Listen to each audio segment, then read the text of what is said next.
My name is Sam, and that's not all. I got a pretty good show with my good friend Paul. So listen up to the chairman of the board. I talk to him and he talks to me. We talk a lot of shit, but you get it for free. So don't complain, these gadgets cost a lot.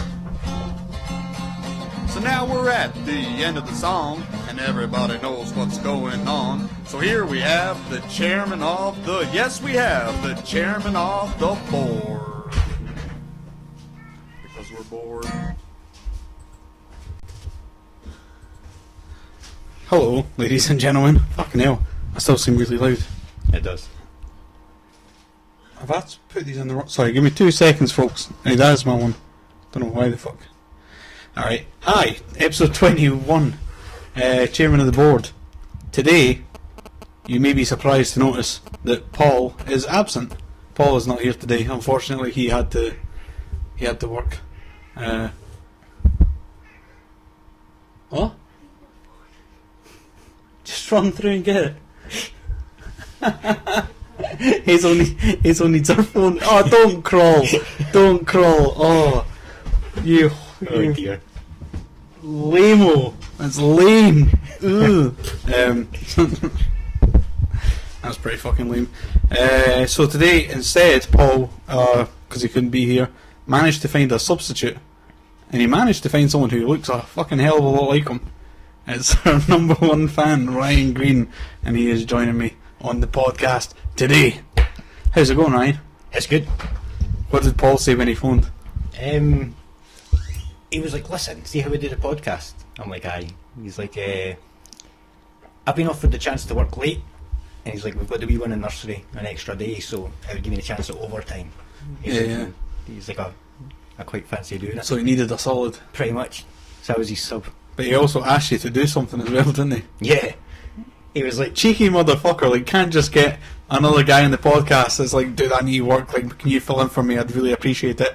Oh, also, can you go off and do like fucking loads of research on this thing for me? Because I wanted to talk about it, but I'm not going to be there. So, and you don't know what it is, so now you're going to learn. I have no idea what it is. I didn't even know Paul had anything planned for the podcast. I don't even know what it was, so I just had to read about it. So you're kind of in the same boat, yep. But just with a couple hours of research in front of you. So what is this thing? What did Paul want to talk about? It's called the Black Knight Satellite. The Black Knight Satellite. Yep. Now, I explained this to someone earlier on, and they didn't realise what it was. They actually thought it was a new Batman movie. Right. Until I started talking about like space references. I've never heard of it. I have no idea what it is. Basically what it is it's a satellite that floats in like a polar orbit with Earth, which is where a man-made satellite usually like circumnavigates the globe. Right. But this one's been there, like, it's been transmitting a radio signal for over 50 years. Oh, is this the one that transmits out to... So it sort of ties into your number stations you had on. A couple yeah, of weeks ago. Just it's on continuous kind It's basically always transmitting a signal, but it can only be picked up at certain times. Is this? I might have heard of it actually. Is this the one that it's to try and... So if there is intelligent life out there, they would be able to read something coming from our planet? No, they received messages. It was Nikola Tesla. Right.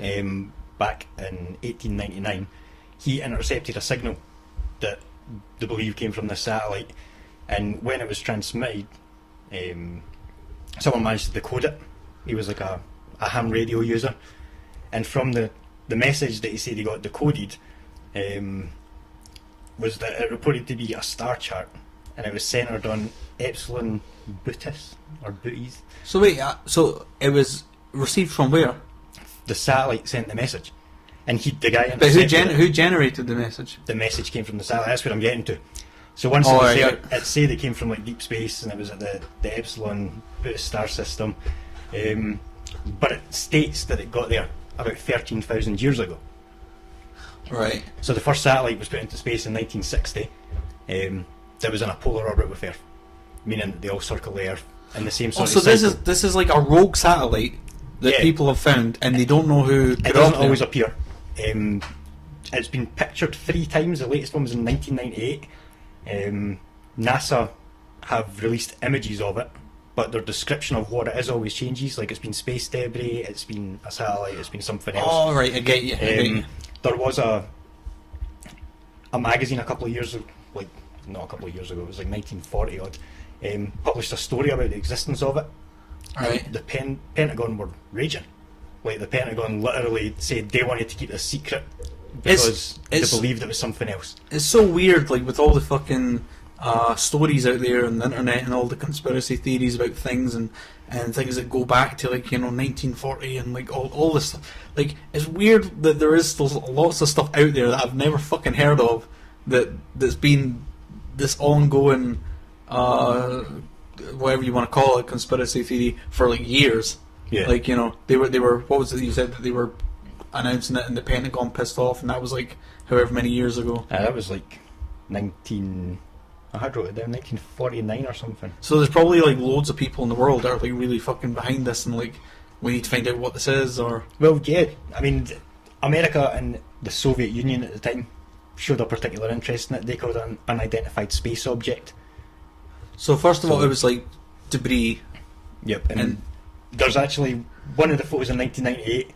Some people believe it's a thing called the Pikal spacecraft, which is meant to be a Mayan spacecraft that was seen so many years ago. And I know it sounds ridiculous, and it's one of these things I've had to research. And I'm just telling you what I found. Wait, what kind of research did you do? Did you go and check out ancient aliens? Have they done anything on it? No, I didn't check that. Like, it was more a case of like, obviously, like, your Wikipedia is your first place. Then I just googled, and it came up with like conspiracies and like explanations, and as I went through them all, it reaches like National Geographic have got things on it and things like that. Yeah, so that's so strange. I've never heard of it. What's it called again? The Black Knight satellite. The Black Knight satellite. Never heard of it. So what are they saying then? What's this thing that it transmitted? Well, nobody knows. The theory is that it came from some 13,000 years ago. Yes, because it's been always orbiting the Earth, like for all of those years. It's been monitoring us, kind of thing.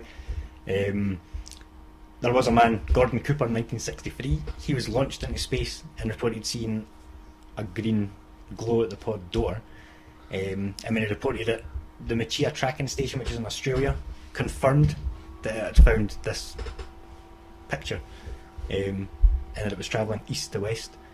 So like, it was traceable, but you can't always see it. It's not like the International Space Station that can be seen by the naked eye floating over Earth. Right. This one can be seen only every now and again. Yeah. Like, it's only ever been seen a handful of times. I think there's only 3 pictures of it. Well, I suppose they're probably not dedicating teams of people to going and actually looking for it as well. No. So maybe they only really see it a few times because it's just pure coincidence that it happens to be there. Yeah. While they're up there. What was the green thing you said? Was that anything to do with like? Well, that's what they think it was. Like, they think that up close it was green, but do you remember, like, a few years back there was this picture floating around, and it was all the debris around the Earth. Yeah. And it was like fucking, what it was like fucking washing machines and TVs and everything. like fucking, how is that possible? Like, that is fucking crazy that there's that much. If you see this image, that it's so thick around the fucking atmosphere. I mean, I can't even remember the figure because I never wrote it down. But I think it started off by saying there's something like. No, my number's probably going to be wrong. I can't just think throw out 4,000 or 40,000 is one of the two. It has a 4 on it. Active satellites in space at the moment. Right. And then obviously you've got the ones that have died and had collisions, so like they're still up there. Like, so it's weird that it will be millions. The surface of the Earth. Am I right in thinking? Right, the surface of the Earth would be bigger because it's like if you go from the Earth's core. The diameter of it. The diameter. The surface of the atmosphere, is bigger than the surface of Earth. Yeah. Now, you think about the fucking size of everything, and I don't know about the way that it scales outward. It could be like fucking 3 or 4 or 5, however many times bigger than Earth, just because of the way that it scales. But because I'm going to get this wrong, and the guy's going to take the piss out of me, but the sun is kind of like our magnet. So it's the gravitational pull of the galaxy. So everything is like in the sun's vicinity. Yeah. Mm-hmm. So like they stay where they are because of the gravitational pull. So we get an atmosphere because of. I'm totally wrong, but no. But I'm thinking, is there not like because all the satellites they'll sort of in a sense gravitate around our planet. Yeah, like when we sent it over to Mars. We knew how to do it, but in order to do it, we had to circle the moon. Sorry, we had to circle the sun so many times, and each time you do it, you change path, but you always stay within like a set. It's weird because like you almost think of it as like. So we had to like go around the sun 3 times. The first time we knew that we could go around wherever it was, and then the second time we knew we could go around Earth, but then the third time we had to go around somewhere and then thrust boosters in order to pick up the speed that we had to go, and the thrust the boosters to slow it down, because they've managed to predict the trajectory by the way it's going to travel around the sun and the way it's going to come in. They know that the pool's getting bigger, so they know when they can release it. So they actually, it's all just all that numbers, all that fucking the data's all there. The computer does it. It just says go there. In fact, the computer probably fucking drives the thing. Yeah. The thrusters and all that as well. It's just weird though to think about how much like shit you could actually get in space. Like all these small space stations. You know, people talk about like space hotels and things like that.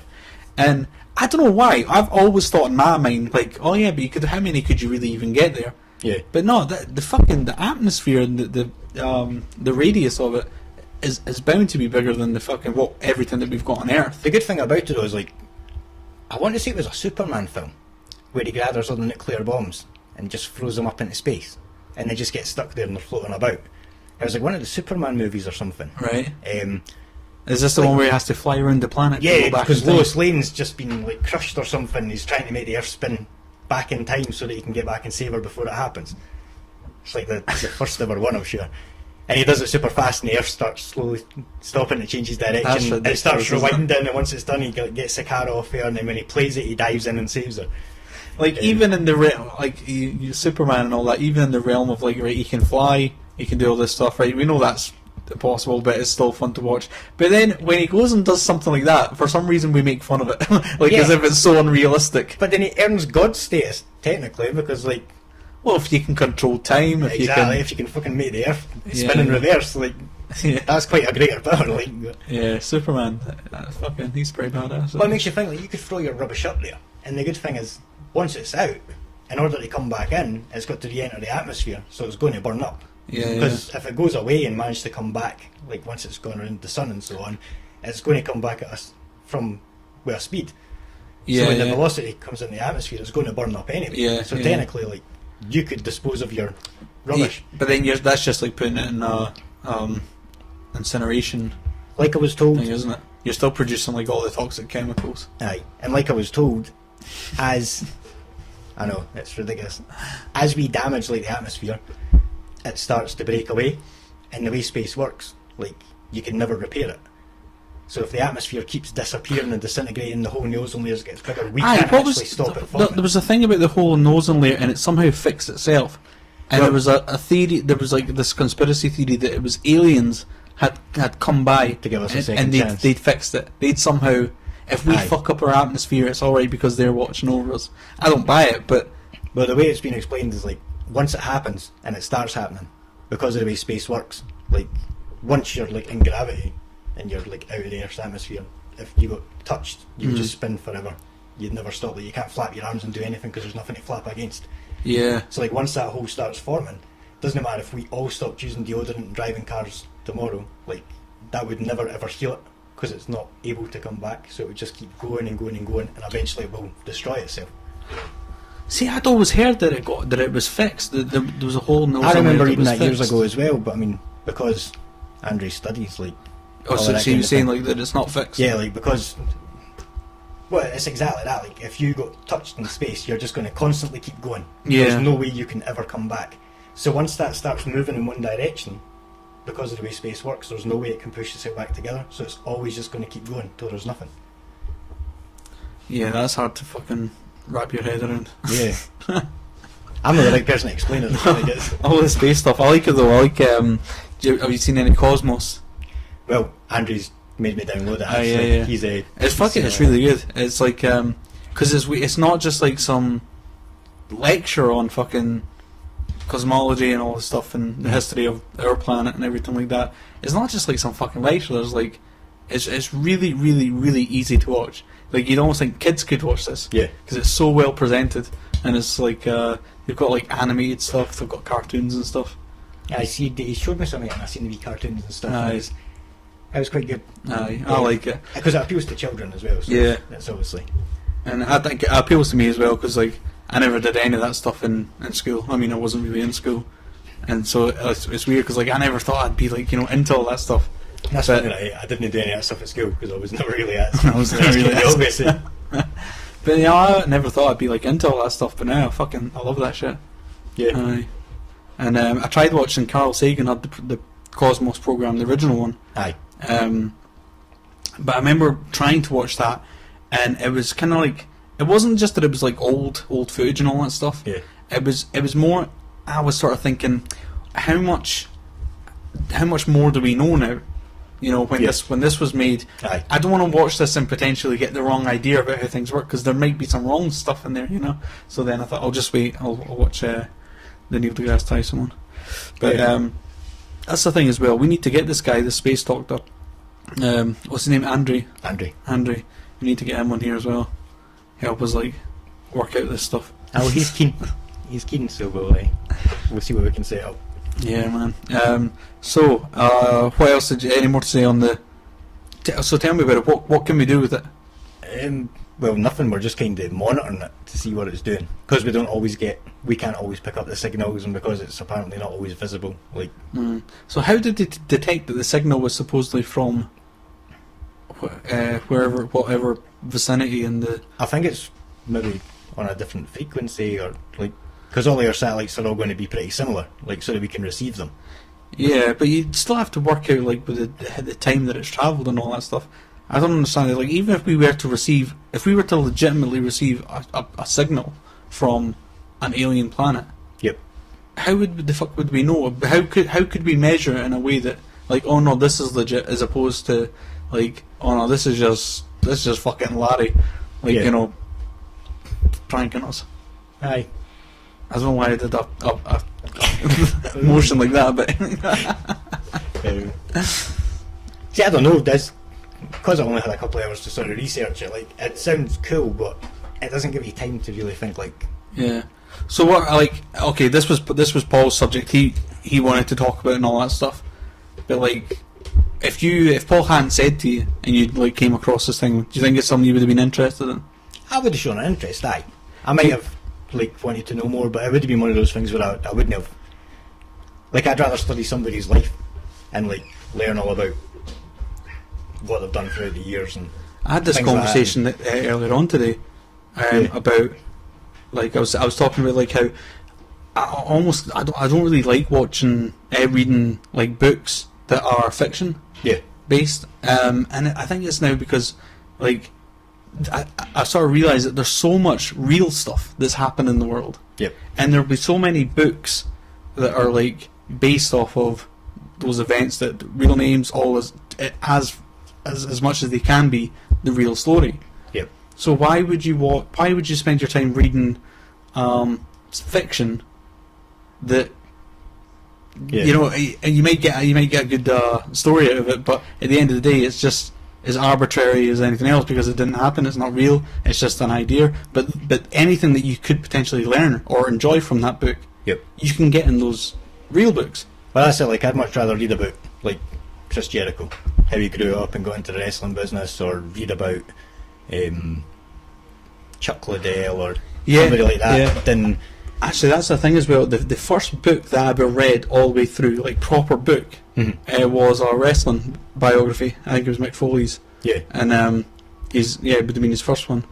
And Have a Nice Day. Yeah. And it's weird that because I was never into books as well. Yeah, it's just I tried to read True Blood, the books. Ash has read them all, and we like the TV show, and I started trying to read them, but see, this is where I'd make the exception, though, right? The reading was too stubborn, kind of thing. So it put me off. I couldn't get any of it. But then I read Jurassic Park because I loved the film. Right. And it was a book that I really enjoyed because I could compare it to the film and I could get bits out of it. Yeah. But there was that bit more that you didn't know, so it started getting into it. It got quite exciting. So if I've got an interest in something, or a film that I really love and I could find the book, I would read them because I'd be interested in them. But I can't just No, I will make an exception for, I was saying this as well, Star Wars is something that you could never happen in real life. Yeah. It is complete fantasy in a way that's different from fiction. Fantasy, yeah. It's fantasy. So that's fine. But I don't know, like, and I'm not sure how many really exist. I know you ever go to Tesco's, and I don't know what it's like now, but there used to be a time about a year or two ago where there would be all these fucking books about children that, I don't know, they're victims of like abuse and stuff like that, and it's like a genre of books that you go into Waterstones. It's like this genre, and it's almost like, you know how you get detective novels. Yeah. It's like this new genre, or not new now, I don't know if it's still a thing, but I remember like a year ago there was fucking loads of them. I couldn't believe it. I'm like staring at the bookshelf like in Tesco's, and you know, I mean Tesco's isn't exactly fucking Waterstones or that, but they've got this big book section, and honestly there's about 8 books that it's all like, and the covers are all the exact same. They're all like really white and bright with like a little kid sitting down with his arms crossed. Yeah. Like, there's fucking loads of them. And there's loads of ones where like a small village is rocked because like a child's been murdered or like found dead in the woods and things like that, and it's like they're all these really depressing things, but there's millions of them getting written. Yeah, always depressing is the theme of it. It seems, but it is. It's always about abuse. It's always about some sort of child abuse. Yep. And I'm looking through them, and I'm realizing that like a lot of them, and I can't say all of them, but a lot of them are just fiction. They're not like someone's retelling of their childhood or anything like that. Yeah, like they're just fictional books that someone's made. There's no emotion behind them. Like, it's not like someone's like crying their heart out because. Well, even if they were though, it's still like, but this didn't happen. Yeah. You know, and fair enough, if you're gonna like entertain me with Star Wars, alright, that didn't happen either. But at least I'm seeing something you could never actually see in real life. Yeah. But I don't know, like fucking. Do you know what I mean? Like these fucking books, these sadist fucking books, fucking loads of them, and they're just absolutely invented. And but it's the same thing as well. I was going to say, for like, it doesn't have to be necessarily a child abuse fucking book, but like you get all these rom-coms and sort of like in the book genres, these love stories and stuff like that. Yeah. And I don't know. I just think it's almost like a waste of time reading them. I think a little bit. And I mean, like I Love You Man, that kind of film, like. Yeah, like it's meant to have its funny bits, but it's also meant to be like the great romance story, like. Yeah, now I get it. It's like, you know, they're putting an idea in your head, and I suppose if it's a new idea that's never been told anywhere else, then fair enough. But I just think if you've got this structure of like, you know, having characters and having all the plot setups and getting emotionally involved with each of the characters in their own way and all that stuff, you can have that with fucking real life stories. Like, how many books would there be on fucking World War II that you haven't read, that I haven't read? Well, exactly. Like, what? I wouldn't waste my time on something that's just completely entertainment and nothing can be really taken away from it. It doesn't really widen your view that much because it didn't really happen. You know, I think, yeah. So, but you were telling me as well that you've sort of started reading. It's like a new thing. You're getting a little bit into books now. I wasn't trying to like shatter your whole. Nah, it's alright. It's just that. Nah, I never ever. At high school and that, like, I read like To Kill a Mockingbird and things like that. But I was into watching films and TV shows and playing computers. So, like, why did I need to read the book when I could watch the film? Yeah, like it told me. I actually did that. You know, I didn't go to school and stuff like I said. So I managed to get into college somehow through the support service I was with, and then because I'd been at the college, I wanted to go back, or I think it was maybe because I was over a certain age or something. But I was like, I wanted to go back and I want to do what I never got the chance to do in high school, and I want to get like these whatever they're called, A levels, standard rates, you know, all that stuff. And so it was like maths, English, and psychology was the other one. And I didn't complete the course. Is that when I met you? Was that I was doing computing?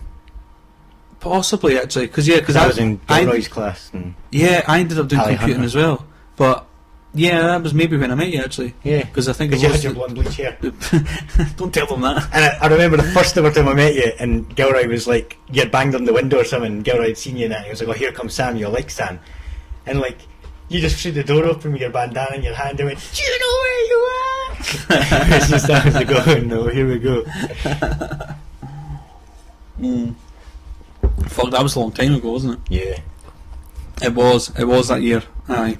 So I was doing English, maths and psychology, And yeah, part of the English, it was like fucking, I had 2 books to read, and then, you know, you had to write stuff about them. One was Lord of the Flies. Yep. And what was the other one? Animal Farm. No, it was I can't remember what it's called now. It's like there's 2 brothers. One of them's like mentally retarded. I cannot remember what it's called. I have no idea. Fuck. Anyway, but I started reading that book, and it was like, I was like, it's all right. I don't see what I'm getting from this. I'm not enjoying it. And so when it came to like the second book, Lord of the Flies, yeah, I was like, I'm not sitting fucking reading a book. So I watched the films. That's what I did. Aye. But it didn't matter anyway, because I ended up not fucking doing well on that course at all. Yeah. Oh, it's a complete waste of time. But anyway, I thought that as well, like, because like I was doing computing, and like I liked playing on computers, and I knew how they worked, kind of thing. But when I went to this course, I thought, yeah, they're going to teach me how to like do things properly, and so on. And then they were like, yeah, this is binary. It's made up of zeros and ones. The code for A is like whatever. The code for B, and I was like, why do I need to know that? Like, that's not what I do when I go on the computer. Yeah, that's one of the problems I have with computers and stuff like that. Anyone thinking about going on a computer course, and I made this mistake, I did it. I wanted to properly learn how to make video games. And actually, I'm pretty decent at making video games now. I'm going to throw that out there. But before I sort of taught myself, I'd went and done this course on software development, but before that I'd done a course on just digital media. Yep. And the amount of fucking time spent on these courses learning about the fucking kernel and everything in the PC, how to the exact everything as to how the fucking PC works. Yep. And it's so fucking bullshit. I'm like, I want to make video games. I want to draw funny cartoon animals and have them jump around on the screen. And instead you're getting taught, oh, this is the fundamentals. So you're having to learn about fucking binary, how to count in binary. What's the difference between binary and denary? Fuck off, that's the difference. Yeah. It's got nothing to do with video games. And so much of it's fucking automated now as well. See, Apple have released their I think I've spoken about this on the podcast before, so I apologise, but Apple's got this programming language now that they've developed called Swift, which is like, so it's like their one, and they've got like, you know, they've just made everything that was about programming difficult. They've made it just a little bit more easier to do what you want to do in the game. And so now they've got all these tutorials. So now, I'm not saying everyone who previously learned all the other language that now is going to get a job working on Apple products it was a waste of time doing all that. I'm not saying that, because when you obviously learn programming, you learn the structure and the format of what it is that you're doing. But so much of that is now fucking irrelevant for all these people. I've got a friend just finished his HND in software, right? And he's like, fucking, it's so useless. Like, it was before the final exam and stuff. He was telling me he might not even just go in for it, because he's now that convinced that it doesn't matter. Aye. You know, it's completely irrelevant. He wants to make video games, he wants to do art, but the way he's going to do it, and it's kind of the same way that I'm doing everything through media, is just fucking putting it out there on the internet. Yep. You know. See, I find with college, like, what puts me off is, like, I know they're doing it properly and they're teaching you everything you need to know, but like, I went and did furniture restoration, which is basically cutting wood, repairing bits, making things. Yeah. Like, it's all using wood. But then you go and you need to learn about like the moisture that's in a tree. You're learning all the biology of the fucking. And it's like, why do I need to know this? Like, I'm not going to need to go into a shop and say that I need this wood that's been kiln dried and under a certain temperature, and like. And you know what? You would be able to think of one thing where I go, well, I suppose it's at least beneficial in some sense that I at least know that little bit. Yep. But it's largely fucking irrelevant. You could have done whatever it is that you're trying to do without that knowledge. Yeah. Slightly beneficial to have, you know. The thing was, like, he would show something like this: you're going to make a tea having joint. So he would like give you a demonstration. He would do the whole thing, and you just had to go and repeat what you had done. Yeah. And you'd go away and you would do no problem, and it would look brilliant. At no point did I think to myself, I only managed to do this because I know how wet a tree is inside. Like, Do you think that you could have learned everything that you learned about trees and about everything like that from watching videos on YouTube? yeah. Is easily. it? Yeah, I was going to say, I mean, was there anything really that you would have had to have been at the college, hands-on? Well, that's maybe? what our research was, or like each week we got research in what certain things were. So we would go to the library, go and Google, and Google all of these. So you were almost using things. YouTube anyway. Pretty much. And it was all just watching videos and listening to people, and like one of the topics you had to pick an era in which food it came from. Like you had like Victorian, like all of those different styles, and Elizabethan, Tudor, and you just had to go and choose one, and you had a subject on it, so you'd go and read about that one design, and then you would get asked a question, so you had to try and find as much information that would answer that question as possible. Right. Like it might have been kinds of tools they had, how they were made, the difference in a vice back then to a vice now, and it was like, I don't know why that was going to help me with woodwork. Yeah. I mean, it's sort of trying to teach you the structure. I guess this is what it is. It's almost doing. And I'm not really trying to put, like, if there's people watching this that are at college or that are like going to go to college or looking forward to college, I suppose it's better than signing on. But yeah, I mean, I lasted 2 years of a 3-year course. yeah, and I'll tell you, I mean, you know, you make friends and stuff like that. You know, it has its, you know, stuff about it that's good. But I just think there's so much of it that's fucking so irrelevant because of Google. Yeah. Because of even like fucking Siri. Like, you know, if you need a question answered, you can just hold the button on if you've got an iPad or an iPhone, or even they've got Androids have you know, Google Voice stuff. You can ask it any fucking question and it checks in the net, and like 9 times out of 10 it's going to be right. And you might argue, oh, well, what about that 1%? Well, look, if you're doing fucking research anyway and you're going and looking on YouTube, you're going to be about in the same ballpark of like probability of getting it right. Yep. So that's what we do though. Like we don't really use it for like opening programs or that. yeah. We like to lie at night and try and ask it questions to get stupid answers. Oh, right. Like you ask it, what does the fox say? And it's going ring ding ding ding ding ding ding ding. Or you say like supercalifragilisticexpialidocious, and it's like, is that you, Mary? Like, Oh, yeah. it's crazy. It answers some of your questions.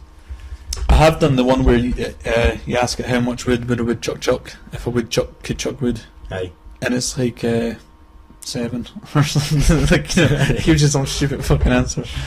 I think it gives you a different answer each time you do as well. But yeah, that's it, and it's coming to the point. It really is, where it's like they've supposedly done some tests with like some voice recognition software where they've passed the test of people would sit down at a computer and be a double blind test. You know, some people would be told that they'll be talking to an actual person. I think the way they do it is they tell them, okay, some of you will be talking to a person, some of you will be talking to an automated computer. You have to try and work out which one it is, so ask it loads of questions. Yeah. And they go in and they all came back and said, no, I'm talking to a person. They all thought they were talking to a person when they were all talking to computers. I mean, the voice is good, but sometimes it still annoys me because you can tell it is a computer. Oh yeah. I don't mean the voice necessarily. This test was for just chatting. Just it's so that the system can read what you've written to them in the frame. If it'll detect sarcasm, you know, it'll do all this kind of stuff. Yep. So they don't have a voice thing for it yet, I don't think. But I mean, you know, you've got Siri there with all the words. You just put that program in, and it should work the same way. But the point is, they're getting smart enough to know the exact kind of question that you're asking it. Yep. So like, if you, and you know what as well, I don't know if they have this now. I think they do actually, but it'll be like follow-up questions. So it won't just be I'm going to ask you a question, you know, whatever the question is. Yeah. And then you get one answer. Yeah. So you could say like, I'm interested in getting a piece of furniture. Yep. And it'll be like, what kind of furniture? And then if you describe it and then it suggests something, you will then be able to say, like that, but slightly different. Yeah. Like you know, have it more of a, I don't know any of these words. Have it more of a Victorian shape or something. Right. You know what I mean? And it'll understand everything that you're trying to ask it and the way that you're trying to ask it, and it'll comprehend. My point is, when we get to that level, a lot of a lot of education just now is, here's everything that we feel you need to learn. Yep. Go and learn it. Whereas education works from an individual point of view is, if you've got curiosity, if you've got a question about something that you want answered, Yep. then you go about educating yourself to try and answer the question. You know? Right. So, I mean, if I want to make video games, handing me like stuff about the fucking kernel and zeros and ones and binary and denary, it's completely fucking irrelevant. It's completely a waste of my time, and then I end up losing interest in the whole fucking course because you're feeding me so much shit. Whereas if you were instead to be like, you know, ask Siri, how do I make video games? Yep. It will then be able to not just, you know, right now I don't know what Siri would do if you did that, maybe take you to fucking GameSpot, Yeah. or something, or Right. it'd probably like it'd probably Google the answer and come up with the first result and take you to that page. Here's what I found on the internet. But I think we'll get to a point, and I think we're very close to being there, where you could say, Siri, how do I make video games? And it'll say, well, what do you know so far? Yeah. And then you'll be, I don't know anything. And Siri will go, alright, okay, well, let me start you here.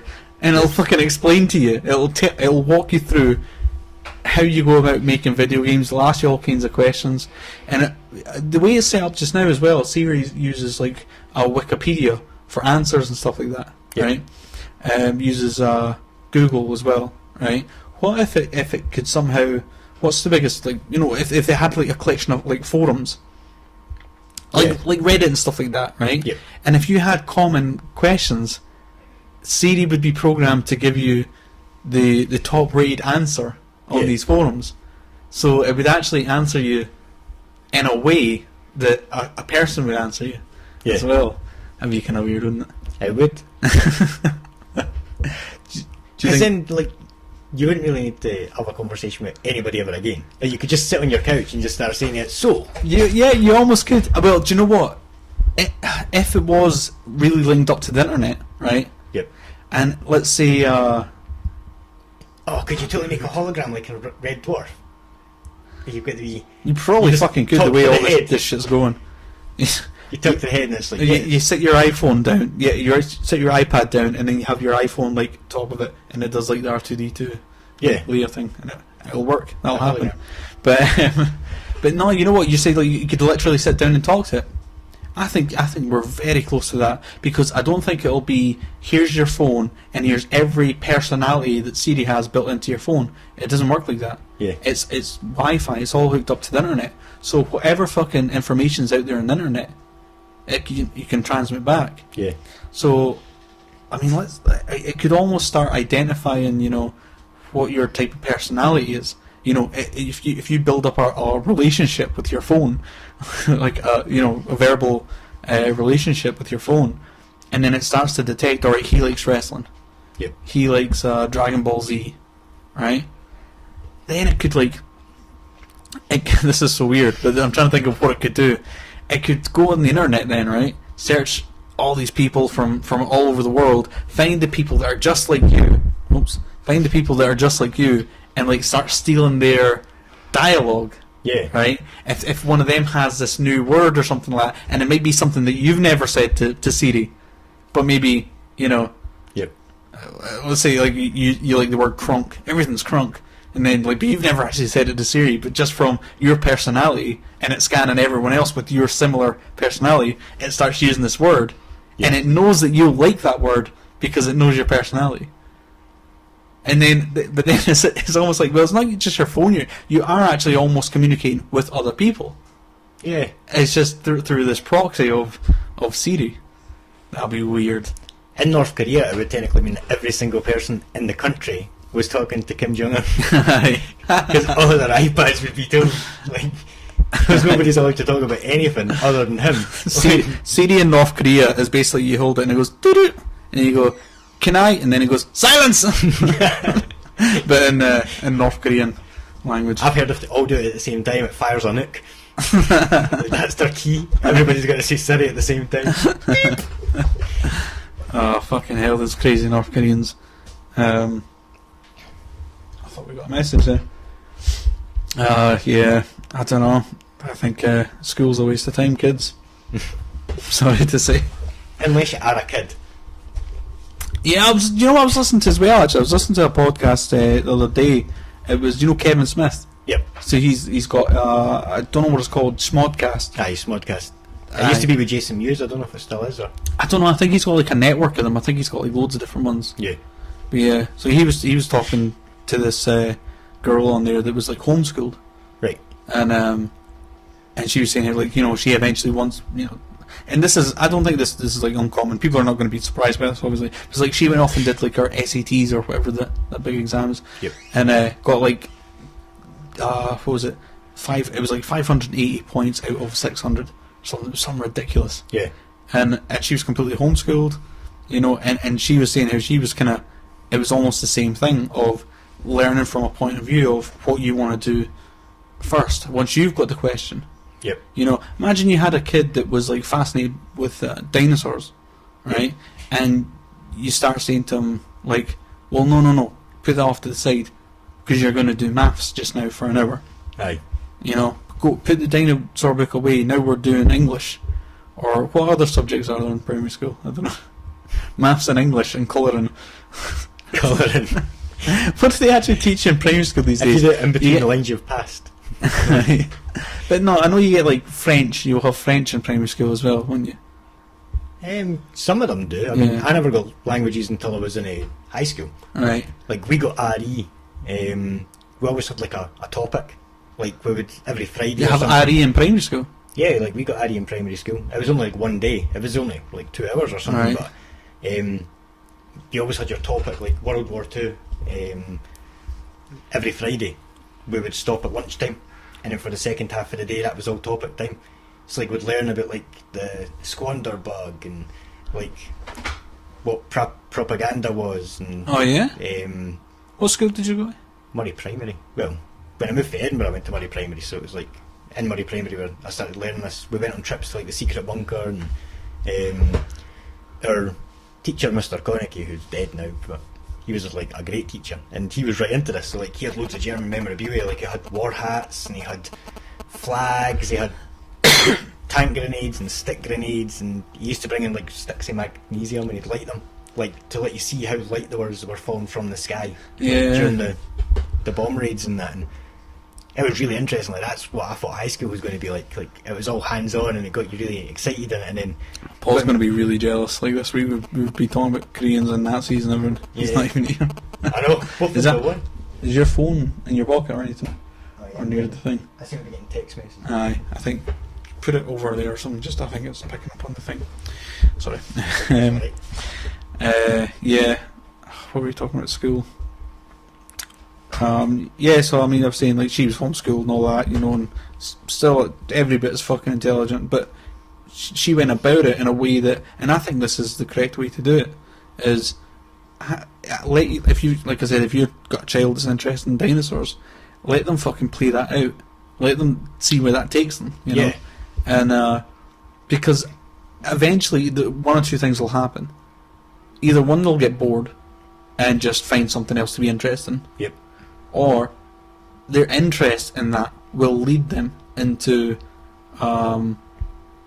studying dinosaurs, for example. Well, it's like you though, because you got interested in the Zeitgeist, now you've managed to make your documentary, and like that's because you got such an interest in it, and you researched as much as you possibly would to get as much knowledge. Oh yeah, it's easy. You were able to be in that position to do that. And it's easier when you're a fucking adult and you don't have people telling you what are you doing with your life. You know, are you going to are you in college? Are you in university? Do you have a job? Are you when you've got people fucking controlling you, like you don't have time to get interested in all this stuff.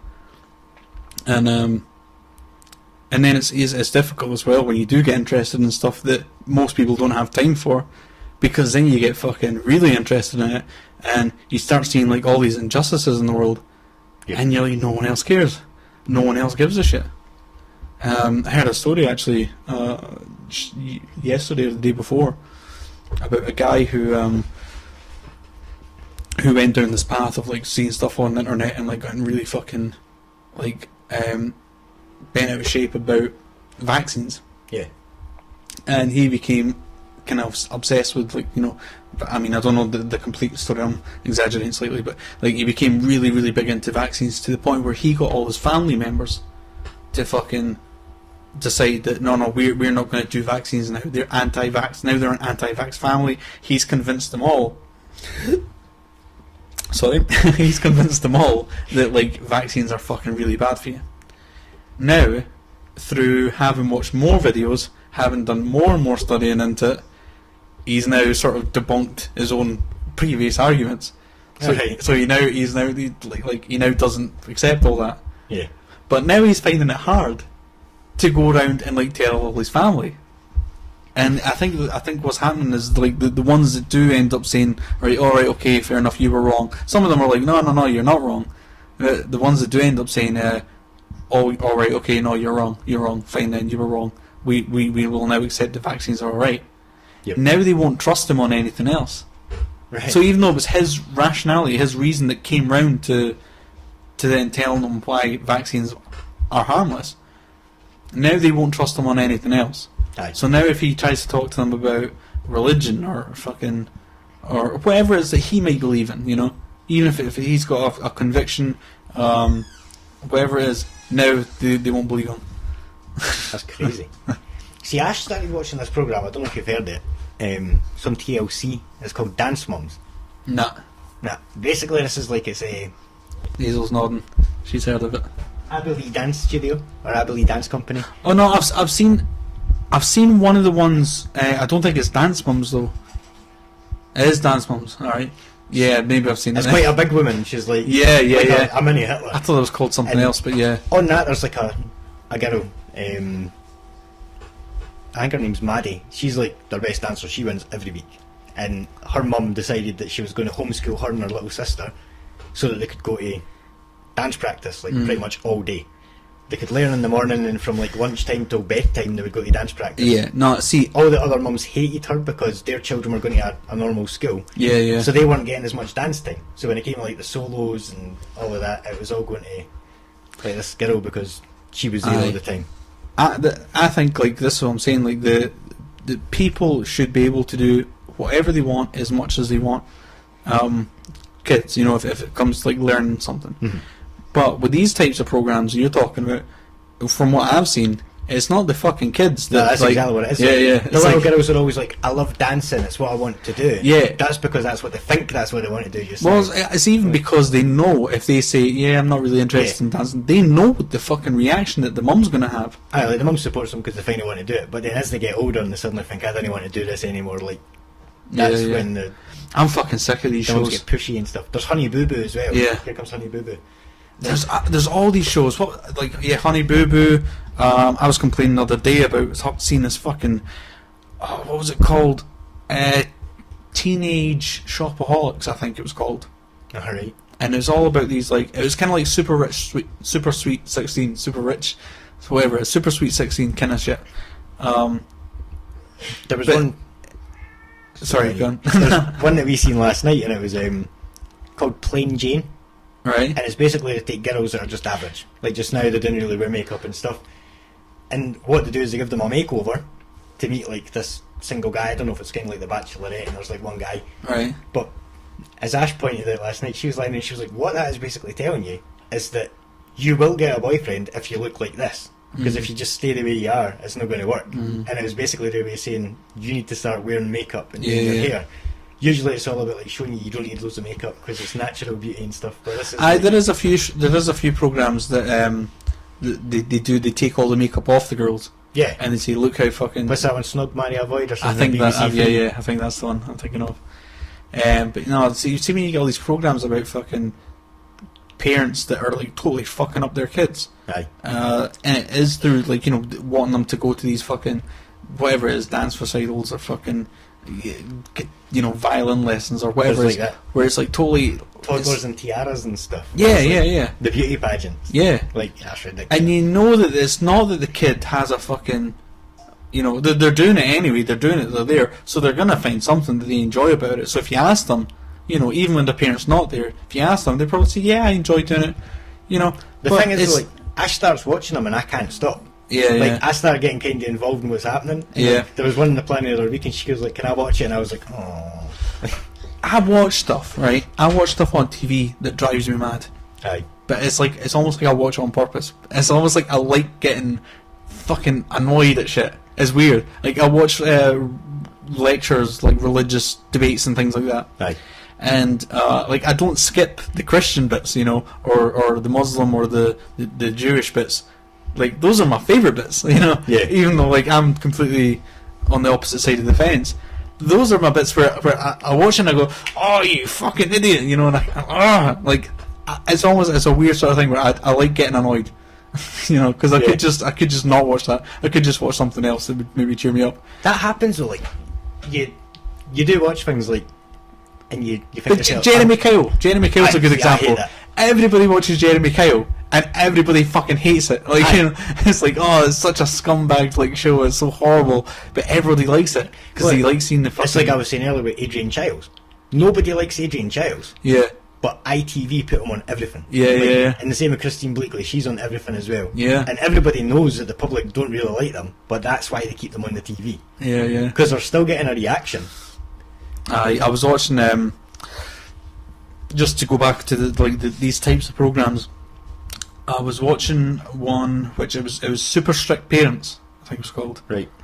And so that's like they'll take these two teenagers from Britain who are rebellious and all this stuff, and then they go and dump them in some foreign country under really strict parents.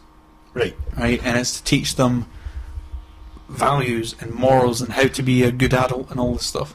It's kind of like Wife Swap then, but with children. A little bit. Yeah. Yeah. But it's not just like to another part of like Britain. It's like it's somewhere fucking where it's maybe a bit harder. Actually, it's not always like somewhere like a third world country, and it's not always like that. It's like there is some ones where they'll put them in better households.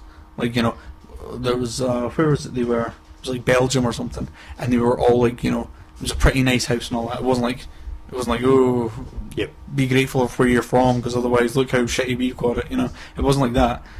But they were all like really like into education, and like all the people in Belgium are like really into education. And the guy, the boy from Britain who was there, he was like going around trying to get weed. He's like asking everyone to buy weed, and they're all like, weed's legal, you know. You just go to a shop and buy it. Alright. And he's like, all right. So you guys, do you have any on you? And they're like, no, I mean we don't really, you know, it's not really a cool thing here because it's legal. Like, you know. Yeah. I thought that was pretty funny. Like, it's not really seen as this badass. Like, he's gonna fucking go and smoke his weed. Sometimes It's what annoys me as well is like, I watch Storage Wars. Alright, and I watch alright. Pawn Stars. Yeah, yeah. On history and stuff. I think they're brilliant shows, but could you imagine like Pawn Stars? It's like the gold and silver pawn shop is in Las Vegas, right on the main strip. Yeah. It's total huge. The people bring in really bizarre things, and you can't help but think like, how much is that worth and what's the story? Could you imagine if there was a British version Yeah. and Right. it was like some meant to be massive one? Like the way the guy spoke, the things people brought in, the way they all worked, you wouldn't want to watch Aye. it. Like, Do you ever think it seems like fake? Like, it just seems like Yeah. they've set up. I mean, Storage Wars definitely, like, I still like watching it, but you Yeah. always think like, if 8 of them go to an auction, or say 4 of them go to an auction, 4 of them buy a storage locker. I'll focus Yeah, on yeah. all 4 of them, and all 4 of them will find one very peculiar Yeah. object.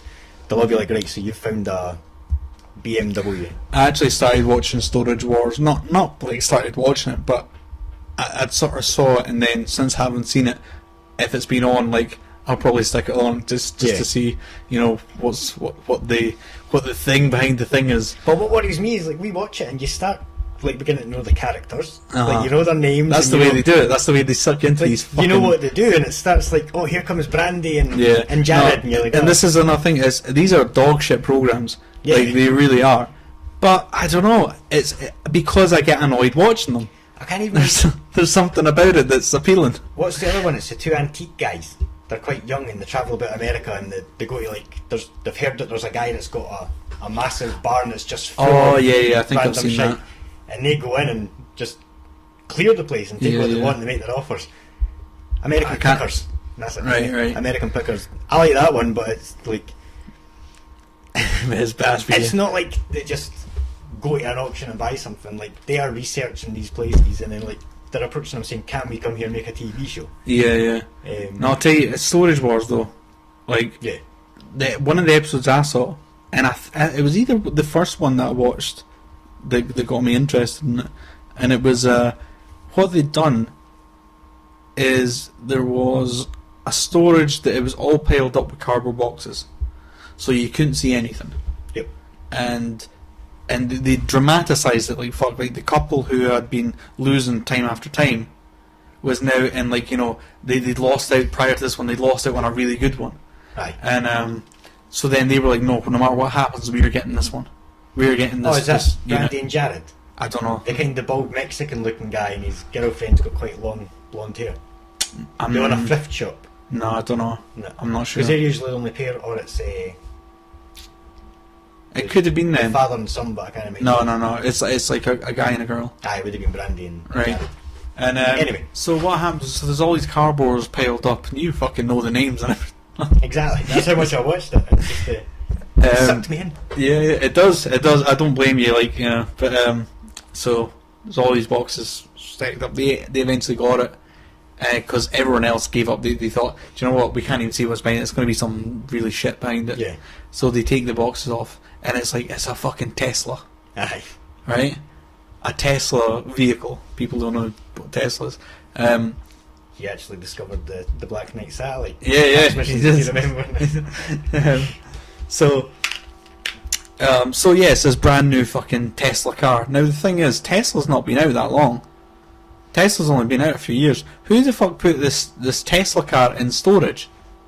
Yeah. Of course, the answer is fucking no one. The producers. That's who did it. It's so blatantly a fake show Aye. because no one's just gonna fucking have a Tesla, Yeah. which costs like fucking what $100,000, like something fucking crazy. Oh, did they take it to some guy and they powered it out the back of his shop or something? Did they know, like, manage to find the battery and turn it on so it was low force? I don't know. No, I'm sure. Actually, I just saw them driving away at the end. Alright. I don't know if they took it anywhere. They maybe did. I don't know. See, Asher just texted me there to say that Ben's watching, Right? and like that was something that Ben did. He going back to the whole like researching something. Like, Ben will sit and he'll start reading about something, and like he's right into like World War II. He's right into like planes and things like that. And he just sits, like, he Yeah. watches videos on YouTube to do with the war, so like he knows all about like the dam busters and things like that, because the film was on one day and he was like, what was that? I Yeah, kinda yeah. explained it. Yeah. And he went on the computer, started reading about the dam busters and what it was, and because it was like I think it was the B-52s, Yeah. the big Lancasters dropping the bouncing bombs. And this, so like that is, I think that's the only way that you can really learn And I and mean, the thing absorb is, it. his grandpa takes him out like at the weekends, and Yeah. he takes him to like, he went to that military thing in Stirling, Yeah, just yeah. the other week there, and they've been to like, they go to a lot of museums, and they went to the secret bunker a couple of weeks ago.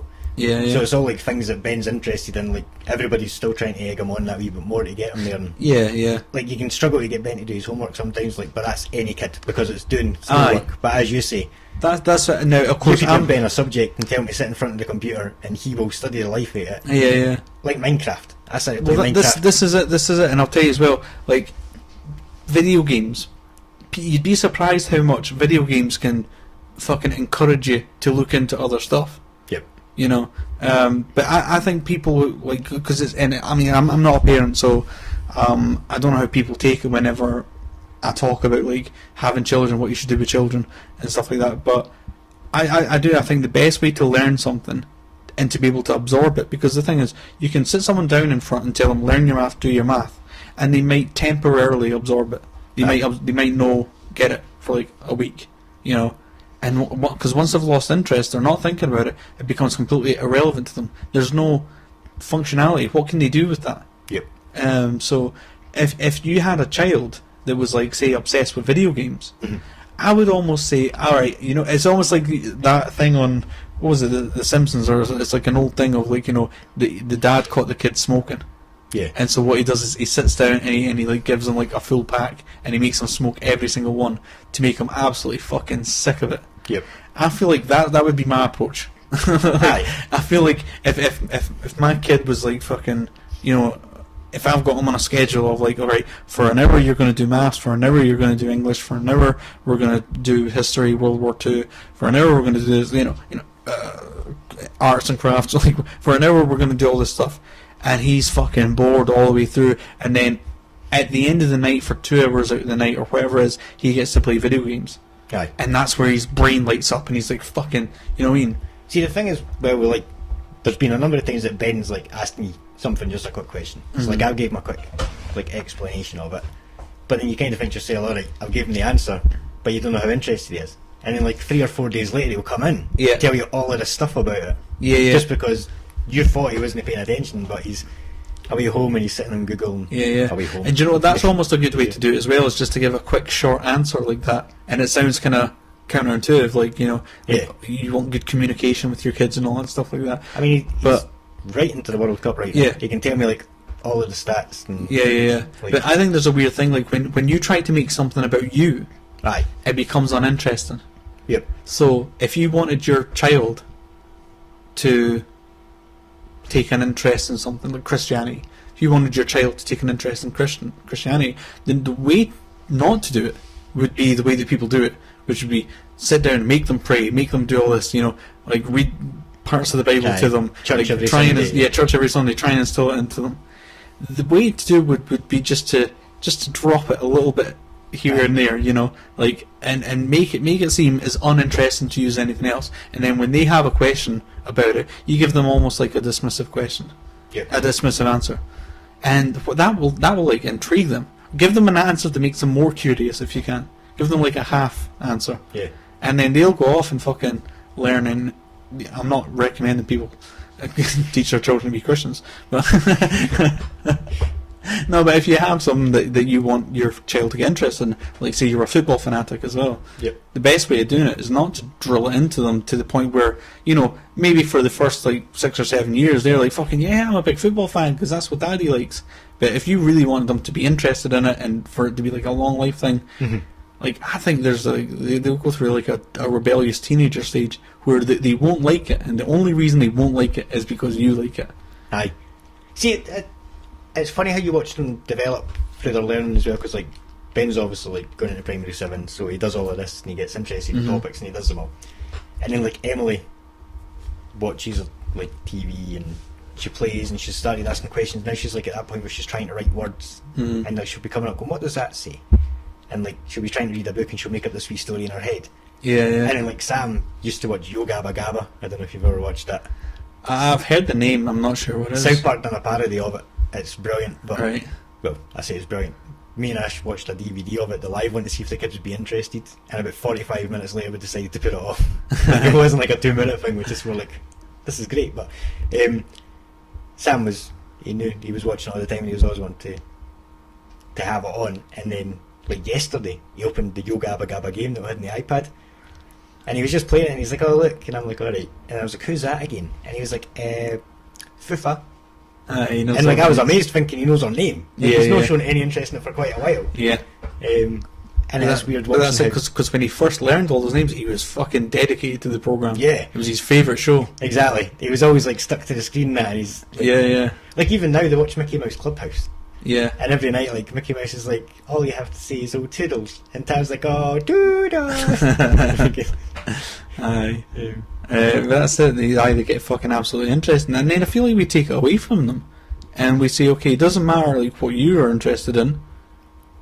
Here's what we're going to teach you, and you're trying to drill them in fucking maths and all that shit. See, that's where it's like the wrong kind of politics, because like you can tell your kids what you were interested in growing up and what subjects you like.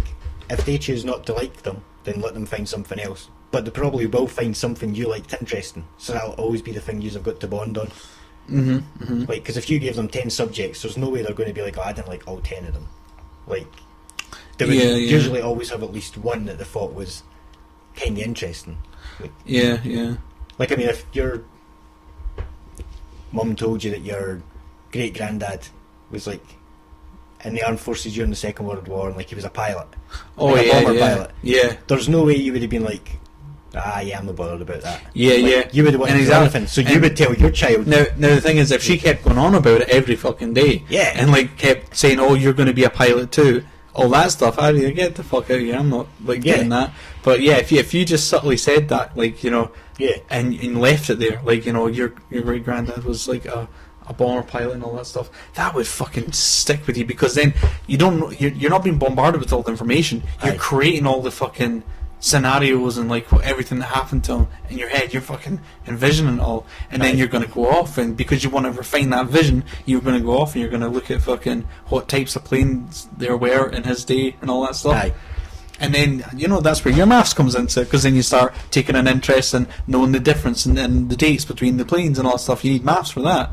So maths can emerge in its own way from being interested in other things, which is my sort of overall point with this. But where we try to drill it in and don't give people any sort of frame of reference as to why it's something that's important. You know, you can count your apples. 3 apples and 3 apples make 6 apples. What fucking use is that? You're like, I don't know how many I'm going to eat. I'm going to eat till I'm full. You know what I mean? Like, there's no relevance to maths to what age are they when they're in, like, when they start getting taught maths? I think it's just like, well, I think they start in nursery, like, learn how to count and stuff, but then when you come to like that's primary one, I think that's when they start learning like 2 + 1 is 3 and things like that. So it's from like 4 years old kind of thing. See, I don't know, I'm not 100% on my ideas about this, but I just think, like, if you really want to, because I've done it before, like with kids that I've looked after and stuff like that, where we've done like number things and stuff like that, and problems, and I find that, like, if you try and make it about you, make it about, not like, you know, it's me personally, that it's important for me that you learn this. It's just fucking, there's no interest. You know, whereas if you make it into this game that you're just playing and it's just a part of this game, like, I had my nephew around, and so, like, he always likes to go to the shop, and whenever we go to the shop, he wants the fucking magazine, right? And the magazine in these shops are like about £5 or something like that. And so I was like, no, you can't get a magazine. You can't get a magazine. It's too much. I don't have enough money for that. But then, okay, so then he can't get the magazine. You know what he wants? A fucking Kinder Egg. Right? Now, I'm looking at this fucking Kinder Egg, right? And the fucking amount of chocolate that's on this thing is like fucking non-existent. You know? And yet, of course, you're buying it because it's got the little toy in it, which would be fair enough if it wasn't for the fact that all the toys that I've ever fucking gotten from these Kinder Eggs have been absolute garbage. Like, you didn't even really some crap. Of them now. Some of them are just like plastic models, and like you can't do anything with them. It's like, I used to love the Kinder Egg because you got to build it. Yeah, but that was it. It was part of the fun. It's a creative experience. But then, like, if we go into Asda, Sam will want a Kinder Egg, so we'll get him one. And in the time we're unpacking the shopping, Sam's like decided to unwrap another 3 of them. It's like we end up needing to buy 4. And all he wants is a toy. Well, in fact, that's not true. Throwing the chocolate. Emily just wants a toy. Sam wants the toy and the chocolate. So then he ends up eating Emily's as well. When you look at Sammy's version. No, like, the thing is, you're not going to turn down the chocolate. No, if the chocolate's there, it's going to get eaten. But the thing is, to trade as well. Like, but there's one that's like, you get wee Barbie figures, right? Like, you stick their legs on, maybe like there's a chef and something else, and you get like wee cars and things like that. So like, Emily will be like, I'll trade you the Barbie for the car. Sam's usually like, no, I want the Barbie. Do you know what they have now as well? Am I right in thinking this? They have the Marvel ones. They have Marvel Kinder Eggs. I think they probably will, because Emily got princess ones, right? And she got like a wee Ariel and. Because I'm sure it was Marvel. Because I was saying to him, my nephew, because I'd give in to him, and I'd end up buying. Is that the one that's not a Kinder Egg? It's in a plastic egg, but it's got like a black label with Spider-Man on it. I don't know, because there's like the other ones, the bigger ones, and you get like Power Ranger ones and all that stuff. But no, I'm pretty sure Marvel has now done something. They're doing things with Kinder Eggs, Marvel Heroes or something like that. Maybe. I could be wrong in that, but what I remember saying to him was, because I bought him a Kinder Egg, you know, like the past couple of days, and now I bought him another one, and it's because he's so adamant that that's the one he wants, and I'm always for, well, that's the one you want, that's the one you want. So, but I thought I want to try and, because I don't want to tell him, look, that's fucking 80 pence for a fucking shite toy and no chocolate. It's like, you can. I don't want to tell him you can't get that. Right. So my way of doing it is, I want him to not want it. Yep. Right? So I started and I said, okay, I've got your Kinder Egg here. Before I give it to you, right? I said to him, what could this be? What could be in here? There's a toy in here. What could it be? And he looked up at me and he's like, Spider-Man. And I'm like looking, I'm like, there is no way Spider-Man is in this toy. Spider-Man is not going to be in this toy. And of course he wasn't. But it's funny that now I think they actually are doing Spider-Man Kinder Eggs. But the point being made was, you're not going to get the fucking epic toy that you think is in your head. And it showed me, he really does think, when he buys Kinder Eggs, he's no awareness of brand licensing. He doesn't know, it could be fucking anything to him. It could be anything. And probably any size. There could be a Lego Marvel Xbox disc in here. He doesn't comprehend. So it's open season. He gets a Kinder Egg. It could be absolutely anything. And so I wanted to try and first of all get that. What does he actually think could be in here?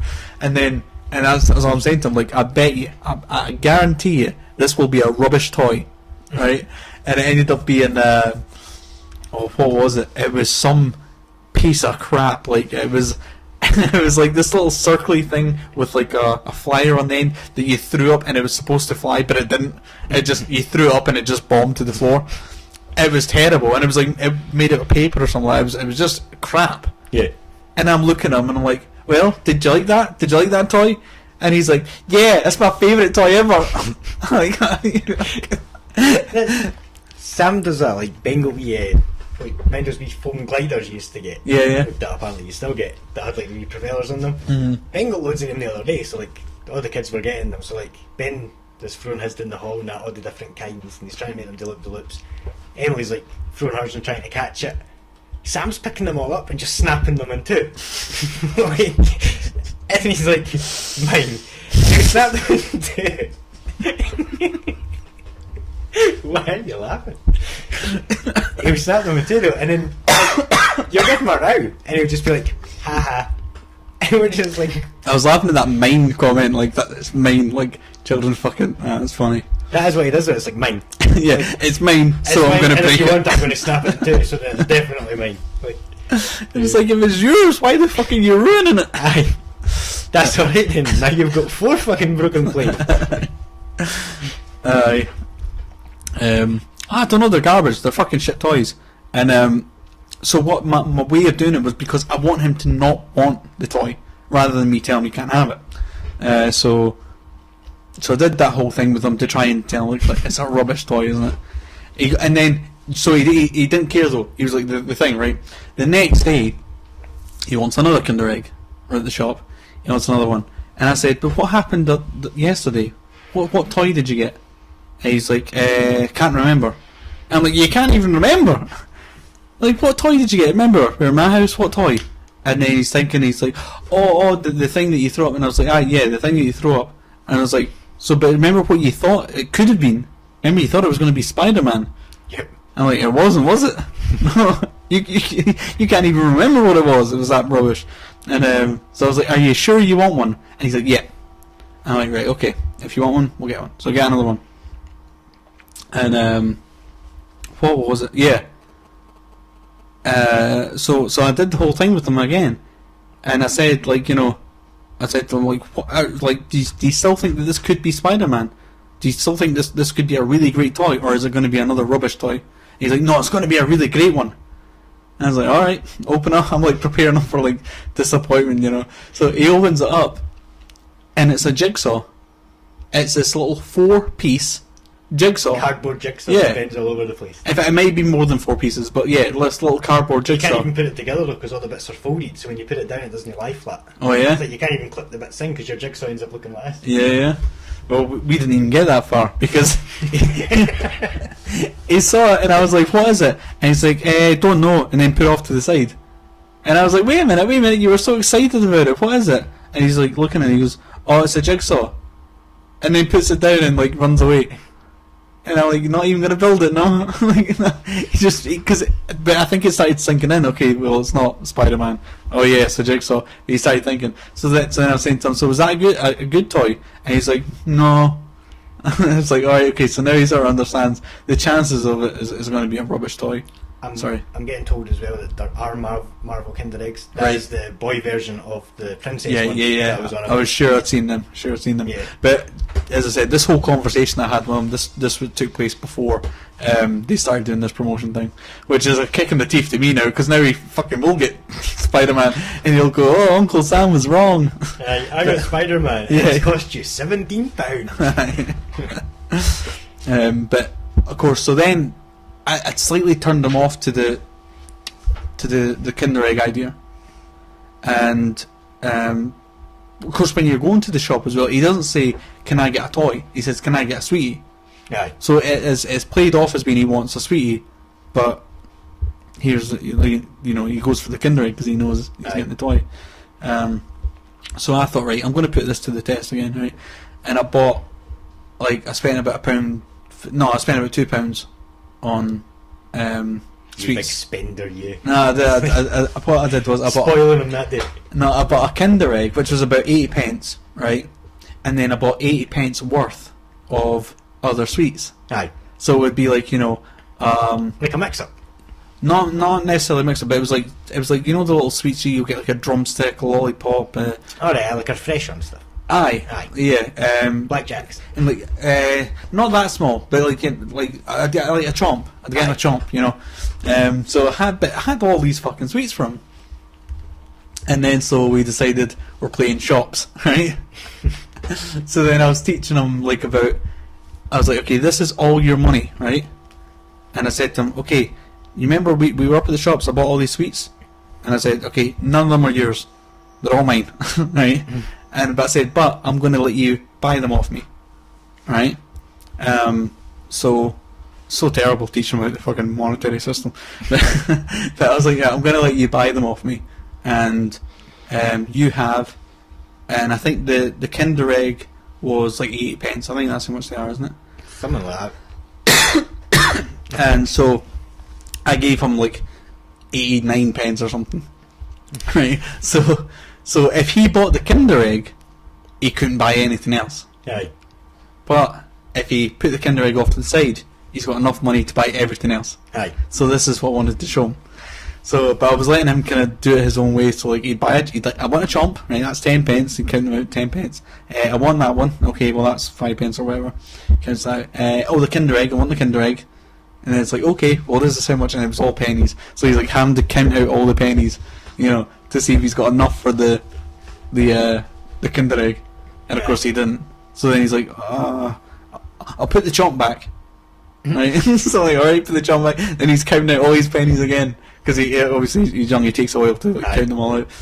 And then of course he still didn't have enough for the Kinder Egg. And then he starts jumping out, he's like, "This is not fair!" I can just picture you as well, it would have been such a Little Britain moment, I want the Kinder Egg, and you just went the sweet is lying in front of him, and it's like, and the Kinder Egg. Wrong answer, I'm afraid. These are mine now. Every time he gets one wrong and he asks for the Kinder Egg, you open a chomp. A bite. No, do you know what? It worked though. It worked. It got to the point where what's going on? It was that Hazel something. Crazy house. No, it got to the point though where then he understood that it was like, okay, all that money spent on the Kinder Egg, or in place of the Kinder Egg, you can have all these fucking sweets. Aye. And then so by the end of it, he wanted all the sweets over the Kinder Egg. So I thought, well, that's progress, Aye.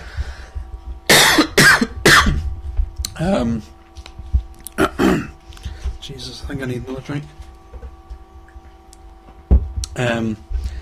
So, well, I get it. What was my whole point?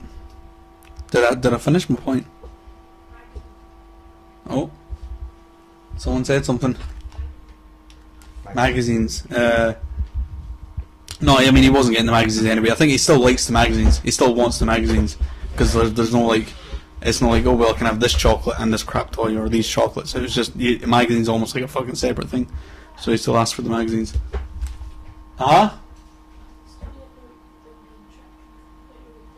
Oh yeah.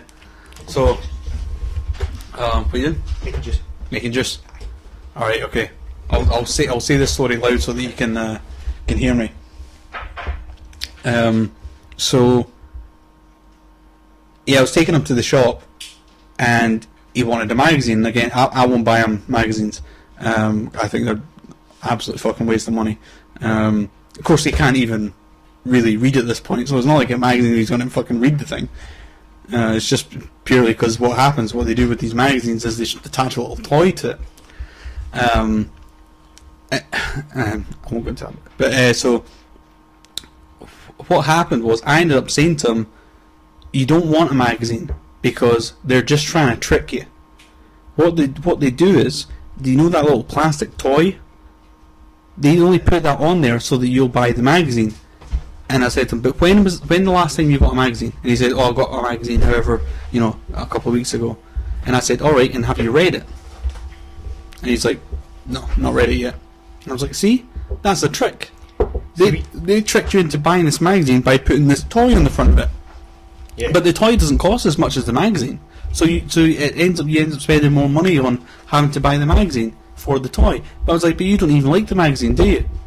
And he's like realising, he's like, I'm not putting words in his mouth, but I'm saying to him, like, you don't read the magazine. Have you even picked it up, or have you just played with the toy?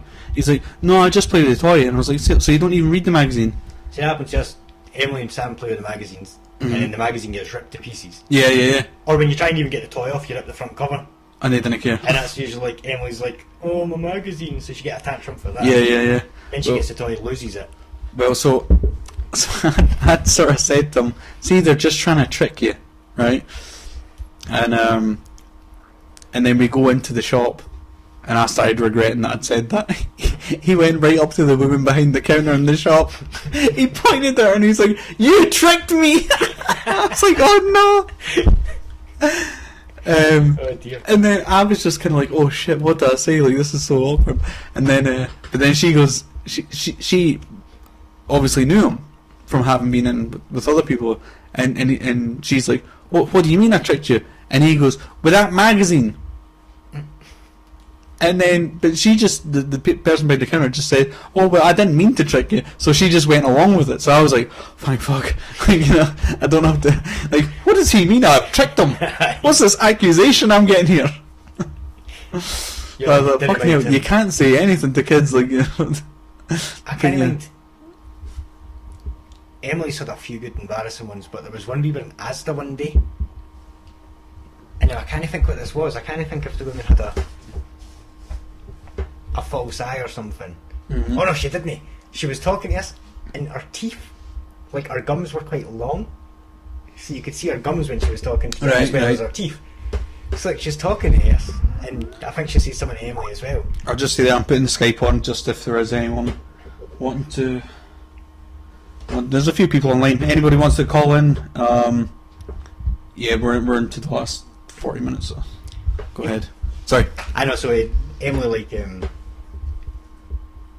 she's had a few good ones. Aye. So the woman's talking to us. You can see her gums and her teeth. Oh yeah. And like she's talking to her, and she's like, "Oh, how are you?" And Emily's like staring at her, and the woman literally turned around, like she hadn't even took a step. She had just turned around, and Emily was like, "Why does she have false teeth?" And straight away we were like, Ashley ran away. She was away down the aisle, like total giggling. How does she know that? Like fucking. Aye, but like the fact that the woman hadn't even gone away, and Emily was just like, "Why does she have false teeth?" And I was like, "Oh shit!" Oh yeah, just because she was there. I thought you were like impressed that she even fucking knew what false teeth were. Oh no, she does that though. Like she's good with things like that. But no, that was just one of the things. You're like, "Oh Jesus!" Like, maybe that woman's quite like got a thing about her teeth. Yeah. It was just like, aye. Yeah. I'd get you in trouble, wouldn't they? Yep. I can't, as I say, I'm not a parent, so I don't have many stories to relate to stuff phobia. like that. But homophobic, yeah, we were talking about this earlier. Because we were talking earlier about sort of phobias and anxiety attacks and things like this. And I was saying, like, I've been through this kind of stuff myself as well, through a thing called batophobia. And we started talking about it, and then you said, oh, we should talk about it on the podcast, because not a lot of people will know what that is. And so, it's a strange one. Batophobia, I'm not talking too loud. Batophobia is this weird sort of anxiety, I guess you'd call it a disorder, where you get anxious around tall buildings, or it can be objects in the sky as well. Like even like you were saying to me, if I was standing in New York with all the big buildings around, would that fuck me up? And you were going to tell me what it was like. Yeah, I was going to describe like kind of how it feels, because it's a very strange fucking feeling. But it's also, I was going to say, it's not just skyscrapers, and it can also be like fucking stuff in the sky that's fairly close to you. Right. Like if there was like a hot air balloon, right? And so like it totally fucks with me. And people might say, well, how do you know that it fucks with me? Because there's no fucking big tall buildings around here. The weird thing is, I have nightmares sometimes where in my dream it's like fucking real. It's like real as anything, and I'm next to this building and I get the anxiety attack in my dream and then wake up. Aye. And it's the exact same thing I've obviously had in real life as well. When I went to London, I couldn't walk past Big Ben. Aye. I attempted to walk past it, and it was almost like everything just shut down. And so I'll describe the feeling. I'll describe the feeling of it this way, because it's probably a better way to relate it. And actually, it kind of describes where I think it came from. But have you ever laid down on the grass and watched the clouds? And watched the clouds. Aye. So this happened to me one time where I was like lying down on the grass, and it started feeling like the earth that was around me, it almost felt like that could fall off. Aye. That could somehow You tip. were wobbling. Yeah, and it almost felt like that was going to come off, and I would somehow float up into the air, float up into the sky. Like gravity would just shut off and wouldn't work for me. Yep. Right? And so this is kind of, it's this weird sort of like feeling where it feels like your whole body's kind of lifting up. It's like, it's almost like your body's kind of resisting gravity. Aye. And it's this sickening feeling in your stomach, and it's just a whole shutdown. You find it hard to breathe. It's very strange. Is it kind of like if someone was scared of heights? They go up somewhere high and they As look far as- over, yeah. they suddenly like get that wobble. Yeah. It's just Well, kind of the same, but it is kind of like that. You will have that same level of fear. Mm-hmm. But with heights, I'm not sure if you have the sensation of I'm gonna. You maybe have the same sensation of I could fall off, and I could imagine falling. Right. And I guess in that sense, it's a weird sort of falling effect where nothing's around you. You can't hold on to anything, and you're falling.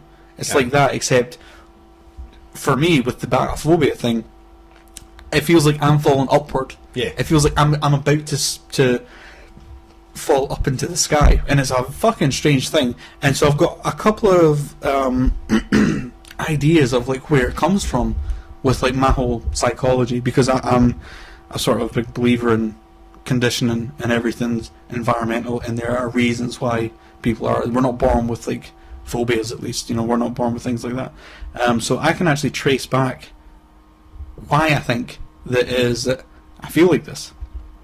And I think there's two events, right? So there's one of them which was I was in, like I said, I didn't go to high school, but I got to go to this support unit, and you basically you go in there a couple of times a day, a couple of times a week, and whatever, for a few hours.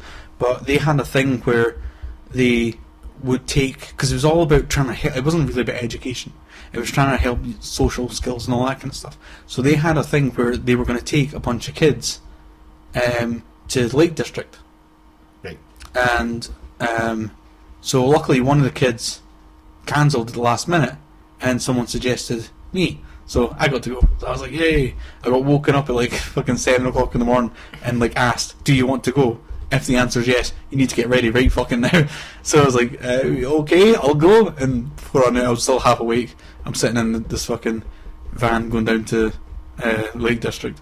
So, but we got there, and the two guys that took us, Scott and Alistair, no, it was Scott and Ellis. They were really big into abseiling, and they'd been abseiling with a couple of the kids before. Yep. Of course, I hadn't done it with them, but they were like, "Oh yeah, let's do some fucking abseiling." Woo! And next thing I know, we're climbing up this fucking mountain. And I'm only like fucking 12 or 13 or something like that.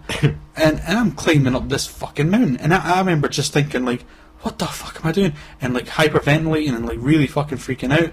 And I remember that there was like a bit you had to jump. There was like a bit, and like, you know, it's like if you fall and you fuck up and that's you're dead, right? Now, in hindsight, it probably wasn't that big of a jump. But in my mind at that time, I was like, I'm not fucking jumping that, you know. So I got help across with it and everything like that. And then, but by the time that we got to the peak, the very top bit, I was so fucking petrified. I was so scared. And it was like the atmosphere is different up there when you're high and all this stuff. And they're going over to the edge of the rock, and I'm like, get away from there, get away from there. They're going up to this edge of this rock and like clipping this thing because there's a thing in the ground for people to abseil. Yeah. Like it's a proper abseiling spot and everything. So they're like, yeah, clip the thing in the ground. I'm like, get the fuck away from the edge! Freaking out, it was absolutely terrifying. So as I'm there, thinking how scary it was, and because of that jump as well, which was a big part of it as well, Aye. because there was that jump, in my head I'm thinking I had to get someone to help me to jump up, all that stuff, and it was once I'd done it, I was like, thank fuck, I'm not going back down the way. I'm not going back down and jumping over that fucking thing. There's no way. So because it was that idea of, okay, I can't get back down. I cannot get back down off this thing. If they all decided it's okay, if you don't want to abseil, I'll walk down with you. Tough. I'm not walking back down. The fuck are you talking about? So in my head, at the age of fucking 12 or whatever it was, I start like envisioning they're gonna have to get a helicopter. Someone's gonna have to phone a helicopter to come and get me. And even then, it's going to be scary as fuck, right? So then, I'm just sitting on this thing up in this wee hill, and the mountain, right? Fucking in this wee grove kind of part of it, and I'm just imagining in my head, I'm fantasizing that there's this helicopter that's going to come up over the edge of the cliff, right? And I'm imagining the fucking blades spinning round and everything like that. It comes up really slowly like that. It's like fucking a movie. You're just hovering up in there. And it's jet black. And like, it's standing, it's just got this wee wobble. And I'm like, and so I start, of course there's no helicopter, but I start seeing this fucking helicopter. I start seeing a helicopter like coming up, and I'm freaking out because the fucking blades are like thing. And this is where it's like, a slight part of it comes from is it being objects in the sky. Because there was this fucking big helicopter, and of course it had to get close to me to be able to pick me up. Yep. And so in my head, this is what I'm seeing. The other part of it was because of the blades and everything like that, I felt the sensation of being lifted. Aye. You know, like I was saying earlier on, I felt like that's where it kicked in, this anxiety. I feel like I can imagine being pushed off the ground. I can imagine being blown away, basically. And so that's a huge part of where I think it's developed from with me, the fear of tall buildings, fear of skyscrapers and objects in the sky. That helicopter. Another one. How did you get down? What happened was they didn't tell me because they wanted me to. They thought by not telling me how I could get down that I'd be able to build up the courage to then just go, okay, well, fuck it, I'll abseil. You know, there was no way I was fucking abseiling. But turns out there was another way down that didn't involve going down that fucking hill with the jump and all that stuff. There was a way around the back, which it was longer, which is why they didn't want to tell me, because it took longer to get home. Yeah. But we ended up being able to do that. But I thought, imagine not fucking prepping the kids to make sure that they can go up that big fucking hill and abseil. Like R4C. I know it's in the Lake District, but like R4C in Edinburgh, one side's all crags, and then the other side's like this big walkway that you can go down. Like, I'll need to go on to that. No, it was definitely when we were in the Lake District camp thing. Aye. But that's where I remembered it. There was a walkway around the back. It's fucking petrifying. Right. Like being that age and just not being able to, and it's not being able to know what's going to come next, because you're thinking, how am I going to get down from this? I don't know. I know I'm not abseiling. So you start inventing all these fucking other ways that you could get down. And then I thought helicopter seems the most likely. yeah, they're going to get a helicopter for me. Because that's as A-team as it goes. Yeah. Dun, dun, dun, dun. Fucking. I paid the food at abseil. Yeah, I hated it. But there was another thing as well that happened to me when I was really quite young. I don't know what age I would have been as well. Maybe about 8. I think I was about 8. So I get up in the morning. It's summer. It's a nice day. Where I lived, we lived in a flat and we had like a veranda. We had like a balcony that you could go out on. Aye. So it's a nice day and all that stuff. I go out on the balcony, and do you remember those? You remember? You know the Cadbury's caramel. Aye. Do you remember the adverts that they used to do for Cadbury's caramel, where they had a rabbit? It was like this female rabbit, and she tried to be all sexy and everything like that. Do you remember that? Aye. Yeah. So it's a nice sunny day. I'm just a little kid. There's me out in the veranda. Do do do do do do do. And all of a sudden, in the sky, this fucking bunny from the Cadbury's commercial, like the Cadbury's caramel commercial, starts floating in the sky, starts coming towards me. Exactly. That should have been my reaction. What the fuck is that? I was like gobsmacked. I was like, what the fuck is that? That's like how it was almost like that scene from Ghostbusters where the Marshmallow Man, where it like comes around the fucking corner and they're like just staring in disbelief. And the big face is just like, Right, so what's even scarier, like as I said, the helicopter, I imagined that, right? This fucking thing was real. Right? The bunny from the fucking Cadbury's caramel adverts was floating in the sky and started off in the distance where you could barely see what the fuck it was, and as this thing came closer and closer to me, I'm like, that's the fucking bunny. Like, you know, I recognised it and I crapped myself. I shit myself. I was like, how is it even possible that this thing's in the fucking air coming towards me? Now, as it turned out, it was a fucking weather balloon. There was a thing on. It was like a special day of all these weather balloons, and there was like about 160 of them. like a blimp. Yeah, Right. like a fucking hot air balloon. Aye. So there was like loads of them, and of course they all came later. But Alright. all I saw, Because it was the top, the balloon was the yeah, rabbit. the balloon was the rabbit. So all I saw was this fucking rabbit coming towards me, like, "Hello, Sam." Like, fucking shit myself. And so I think there's some deep-seated like response from seeing things in the air and not knowing what the fuck it is that petrifies me, that comes from that having happened as well. So yeah, I've had all these fucked up events, I guess, that have led me now to I've developed this thing called batophobia, which is funny. Whenever I tell anyone about it as well, they always think, "Oh, fear of bats." I've had that. You're like, no, it's nothing to do with bats. That could have been anything technically. Like, that could have put you off so many things. You could have had like the rabbit going past, then like Slimer for the Ghostbusters, fucking T-Rex, Peppa Pig. You're fucked. I'd put you off everything. Aye.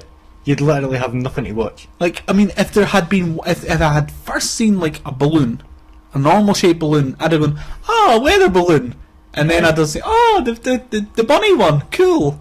But no, because I saw this fucking bunny first and there was no context, I was like, "Holy shit, I'm gonna die!" Like, this thing's coming for me, and I bet I'm the only one that can see it. Have you ate a Cadbury's caramel since? Oh yeah. Aye, so you never scared you that much. No. Well, I mean, then I could go over. Yeah, it's just a fucking cartoon and whatever. Ha ha ha! Eating my Cadbury's caramel. Ha ha ha! Like, it's okay.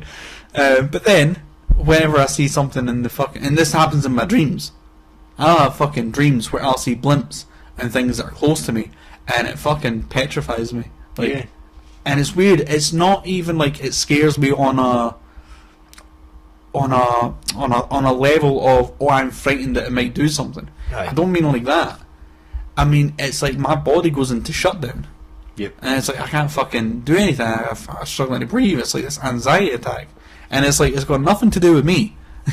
It's my body's doing it, but it's got nothing to do with up here. And I'll try and rationalise it and say to myself, like, this is completely irrational. This is like, what I'm doing here is completely, this is silly. Aye. Can you please stop reacting like that? But it doesn't. You can't talk yourself out of it. It's weird. It's horrible. I actually had a dream one time that was so bad about all this kind of stuff. I was in hospital. I had a fucking. I almost got something wrong, mate. I was in hospital with pancreatitis, and it's funny to look at now. But, so what happened was I was in the hospital sleeping for ages, and I woke up, and of course I'm in the hospital thing, and but I had this dream, and the effects of the dream were still on me. The anxiety was still in me. Yep. So I was still feeling like this weird feeling of floating up to the air, of like, you know, just floating off the earth and being blown away kind of thing. So I had to get up, like, and walk around, and, like, you know, the fucking nurse was like, what are you doing? I'm like, no, it's fine. I just need to, like, you know, like, cement my feet on the ground, you know. Yeah. He must have thought I was fucking nuts. Like, I was like, I just need to go over there and then come back again, it's alright. Have you seen that video of the brother and sister that go to the dentist? And they're in the car going home? The brother and sister? Yeah, there's two of them. There's a sister, and she's sitting there and like the... I've seen the one with the girl, and she's like, the unicorns, and... Possibly. She starts talking about how she got her wisdom tooth out. Yeah. Aye. Well, and then she's like, look at her wisdom. This is a funny video if you guys want to check this out. She starts looking at her wisdom tooth and crying and talking about how, like, she wishes that you could rejoin the family or something like that, and starts like trying to put it back in, and everyone's like, no. Well, there's one with a brother and a sister, and the brother's talking at first and that, and he's like shouting and that, and the mum's suddenly like, and how are you doing, whatever your name is? And he's like, I'm fine. And she's like, no, I was talking to your sister. And he's like, that's my name, no, I'm whatever. And he's suddenly like, we're playing Fun War. So he's like, 1, 2, 3, 4, and he's just sitting there laugh for ages. And he's like, I can't feel my finger. And is he even playing with anyone? He's playing with his sister. He's just by himself. The two of them are just like this. Like, they're not even trying to move. They're just staring at each other going, yeah. No, that sounds funny. That's a good one. There's that kid as well, the famous one, the one that everyone knows, you know, the kid that goes to the dentist and all that stuff. He comes back in the car. He's got in the black. And he's like, is this real? Aye. Actually, the wisdom tooth one with the girl, I only saw that a couple of days ago because I've been hooked on fucking watching. There's this YouTube channel. I don't actually know what the YouTube channel's called, but if you type in, a lot of people have probably already seen this because it's quite a big thing. But it's like elders react to, or kids react to, or teens react to, or YouTubers react to. So it's all reaction videos. And I've been watching like the elders react to. So it's like all like old people that are like watching fucking what does the fox say, and Google Glass, and like they're getting to wear like Google Glass and everything like that. And so yeah, they were watching this video with the girl with the wisdom tooth and all that. But fucking, oh man, I love these videos. These fucking elders react to. I mean, it's like they're fucking addictive. Once you've seen one of them, you have to like it comes up on the sidebar. Elders react to epic rap battles, and you're like, oh fuck, I need to see that. See, there's one that Ash watches. It's a TV show that films people watching TV shows. Oh, Gogglebox. Gogglebox. Yeah, like that's mental. Like, do you know, it's so big, but there's nothing to it. Like, yeah. Well, do you know what it is as well though?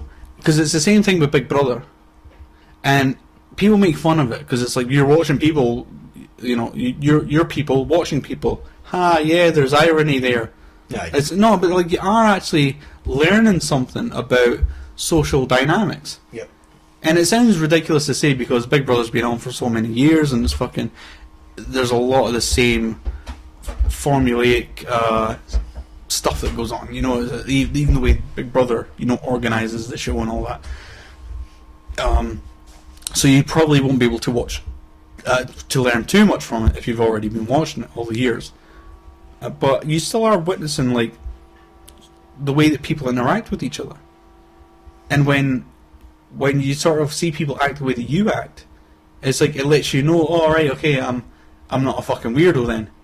And the Gogglebox one is kind of interesting, I think, anyway. Definitely interesting, because it's whenever something comes on TV, and let's say there's an obvious joke there to be made, and you'd expect everyone to make it, and then of course they do make it. They'll make the obvious go-to joke, but when there's a not so obvious joke, or at least something that you wouldn't think was an obvious joke, and yet everyone, all the families, they all still make the same joke, or they all still sing along to the same particular tune at the same time. Mm-hmm. And it's weird seeing like all these different families from all these different backgrounds. That's the kind of the beauty of the show. Actually, they're so different from where they are, their ages, all their dynamics. Yet they're so similar in the way that they're reacting to certain things. I suppose, yeah, because then you get like the family with the children, or the two total toffs, or the swingers that like sit with their wine and they're always making comments. But then you get like the Swingers. aye, there's a they were in The paper. women and the women and the guy. Yeah, like the total snobs. That Yeah, are always yeah, making yeah. the wine. Like she's always like, oh, don't get too drunk and I'll let you have a Yeah, bounce yeah, and yeah, stuff. yeah. They were in the paper a couple of. It was maybe a month or so ago. They've been holding swingers parties in that big wow. mansion. That's funny. There's been loads of people. I've always going liked those guys as well. to them. Yeah, well, like, there's been loads of people going to them, and it's like made the papers. That, Yeah. somebody got inside one of their like 10-couple swingers Oh parties my or something. God. And, I can't even remember what the headline was, but Yeah, that's Yeah. funny. But you know as well, like people used to say when Big Brother came out, that it was like a typical way to bash Big Brother. The concept of Big Brother was like, oh, like you're sitting down watching people in a house, or you're sitting down watching people sitting down. Yep. One day we'll be watching people watching TV. You know, that's what will become a TV show. We'll be watching people watching, and that's exactly what Gogglebox is. We are watching people watch TV. And you know what would be even take it to another level? I don't know if it's happened yet. I've not seen any recent Goggleboxes. If anyone knows if this has happened, tell me. But on Gogglebox, if they watch Big Brother, you'll be watching people who do nothing but sit around. I think they watched Celebrity Big Brother. Yeah? So I think that was on it. I might be wrong. I suppose Or maybe so. it was I'm a Celebrity. Oh, yeah. But- I suppose Celebrity Big Brother, you'd get away with saying, oh no, they're watching celebrities. Do you not But- think it would be interesting, like, to... I mean, I suppose you could do loads of experiments here, but, like, you could have, like, a house. It's just exactly the same as this. And then, through the wall, you've got exactly the same house, but reversed. On Alright. their wall, they've got a camera that watches everything that happens in... Or, like, a TV that watches everything that happens in here. And you've got exactly the same. So they can So watch it's a you double watching TV them. show. Aye, they can watch you watching them. But you wouldn't be able to talk to them or anything. No, it would just be like you'd be living like your own family. So everything you did throughout the day, they can watch it in the living room. They can watch like. Well, why not just have a glass wall? Well, that was one of the experiments I was going to say. Like, I suppose if you did that, then you could just have the You glass could, wall. I suppose But if you then had I the can glass do wall, bits you of could still wave to them and all that stuff. You like, wanna- they're going to the toilet. Yeah. blah, blah, You want to blah. get away with that. But, yeah, so like if they just had a TV, they could watch you watching them. So like you could be walking about, you could be standing watching TV, and it's showing you watching them. But you only get like the best bits. It's like Big Brother. You Yeah. only get like the clips at the end of the day. Yeah, I mean, like it would still be like people walking about and singing For, songs. for and stuff. us through here, it airs at like 8 o'clock. For them to there, it airs at like 9 o'clock. No, you could even have them both simultaneously. Oh, well, I suppose if you aired it different. But it would be Oh no, interesting. yeah, to it see- wouldn't matter. That's right. It wouldn't It would matter. be interesting, like, say you were in the kitchen singing Sweet Child of Mine, and while you're doing it, and they're watching you singing that on the TV, the woman is singing along with you in her living room just through your wall. That'd be weird. That Like, would that be would- weird as fuck. It would be really bizarre, but that would be an awesome concept. I We think should you've totally I think you've came up with a good idea for a TV show. trademark, copy, Yeah. whatever we need. What are we going to call it? Phil's Company. I don't know. Showing me, showing you. Right. That's an interesting one. Because they're going to have to do something new. Like Big Brother, although, I mean, I do watch Big Brother, and I realise it's like, it's a lot of it is, garbage TV, and there's obviously a lot better stuff to be watching, but maybe it comes back to my two things of, like, it does annoy me. I get fucking annoyed watching shows like that.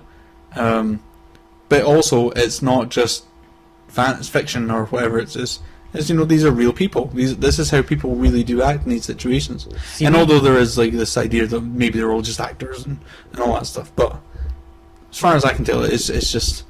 In fact, there is a thing I want to tell you about. But go on, tell me first. Well, we've kind of gone off like watching normal Big Brother, but we watch Celebrity. Mm-hmm. I think it's because like normal people, and they can all be dicks, and like there's nobody to like.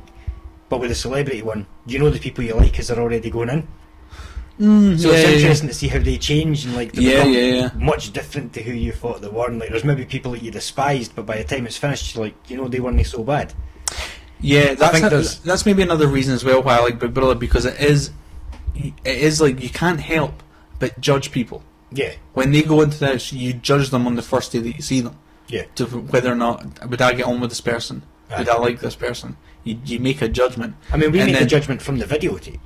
Like as soon as they come on, they like introduce herself. You're like yeah. she's going to be a whatever. Yeah, even like this year, there's a guy called Mark on it, Right. and just very fucking loud and squealish, and like he is an idiot. Aye. And when I first time I fucking hated him, I was like, this fucking idiot, like, you know. But after the course of watching it, you realise, okay, he is an idiot, but he's a little bit charming. Aye. He's coming out with all these things like he's talking about people have ostracised him, but he says they've ostrich-sized me. Ostrich-sized. He's been ostracised. Is he the one that told her to open it? No. That was that's Stephen. We'll get into that as well. You fucking dirty bastard. What was there were some of the other things Mark was calling himself. He was trying to say like they're using me as a scapegoat. He's going, they're using me as an scapegoat. And he's like, you fucking idiot. And then he goes, the other one was, who's the guy in the wheelchair? Stephen King. Fucking idiot. Yeah. So, but as I've watched it, I realised, all right, he is a bit of an idiot, but he is kind of a bit charming with it. He's like a little kid. He's like, you know, Yeah. and now when you see him missay something or mispronounce something or whatever, you just kind of go, oh, that's cute. But I think you end up liking people more and more. And so I think it does teach you to be wary of how you judge people. If you know what I mean. I was going to say one other thing as well about these TV shows and whether or not they're real or whether or not they're fake. There's a fucking, if you've seen, I've never seen the program. I've only seen clips of, like, they get circulated on Facebook and stuff like that. There's these clips of this debt collection program in America, and it's on True TV. So, you know, if it's on True TV, you'd think it would be fucking true. Aye. Or whatever, it's true stories or true documentaries or whatever. And so it's this big black woman. She's always wearing a big orange top. Is that ringing any bells? I'm going to show you this video after we're off the podcast. But this fucking this is ridiculous. I don't want to ruin it for anyone actually, but I don't know what you type in to fucking find it. Her name's like fucking Rhonda or something. And basically, in the first clip that I saw, that I ever saw of this program, she goes up to the car and it's like, you know, this car hasn't been paid, you know, they've missed the payment and all that stuff. Oh, She's towing the car. Do that's, you know what I'm talking about? Is it a Bernice. Operation Repo or something? Is that Maybe. Her name's Bernice. But she's got like two big total dumb brutes. One's got a beard and she might have people with her. But the one I seen was... she's always got big fake nails. Kind of like Beth the dog, the bounty hunter. Like she's got big fake. Oh, I don't know. I'm not sure. Possibly though. I might have seen it. Maybe. But there's the clip that circulates on YouTube, and it's so unbelievably staged. Yeah. I mean, unbelievable in the fact that, like, it's unbelievable that they thought people would think that it was real, that it, like, they wouldn't notice how bad the acting is, how obviously fucking choreographed the performance is. So she's going to get this car, and the girl gets in the car, and she goes to drive away, and then she goes, no, you're not driving away. She stands in front of the car, and then the girl in the car just speeds up or reverses whichever way she does it, and like knocks Bernice off of this fucking building. And then there, of course, there's a camera outside to capture it, you know. So she gets knocked off this building, and then it cuts, and you just see her like lying on the grass, arms out like fucking Jesus, and then it's like, and then she gets up, you know, and then she starts walking over, and she's like, by this time the people with the car are like down the bottom of the car park, yeah, and they're coming out, but they know that the gates come down, and it's like no, and then Bernice comes in and punches the window and smashes the window.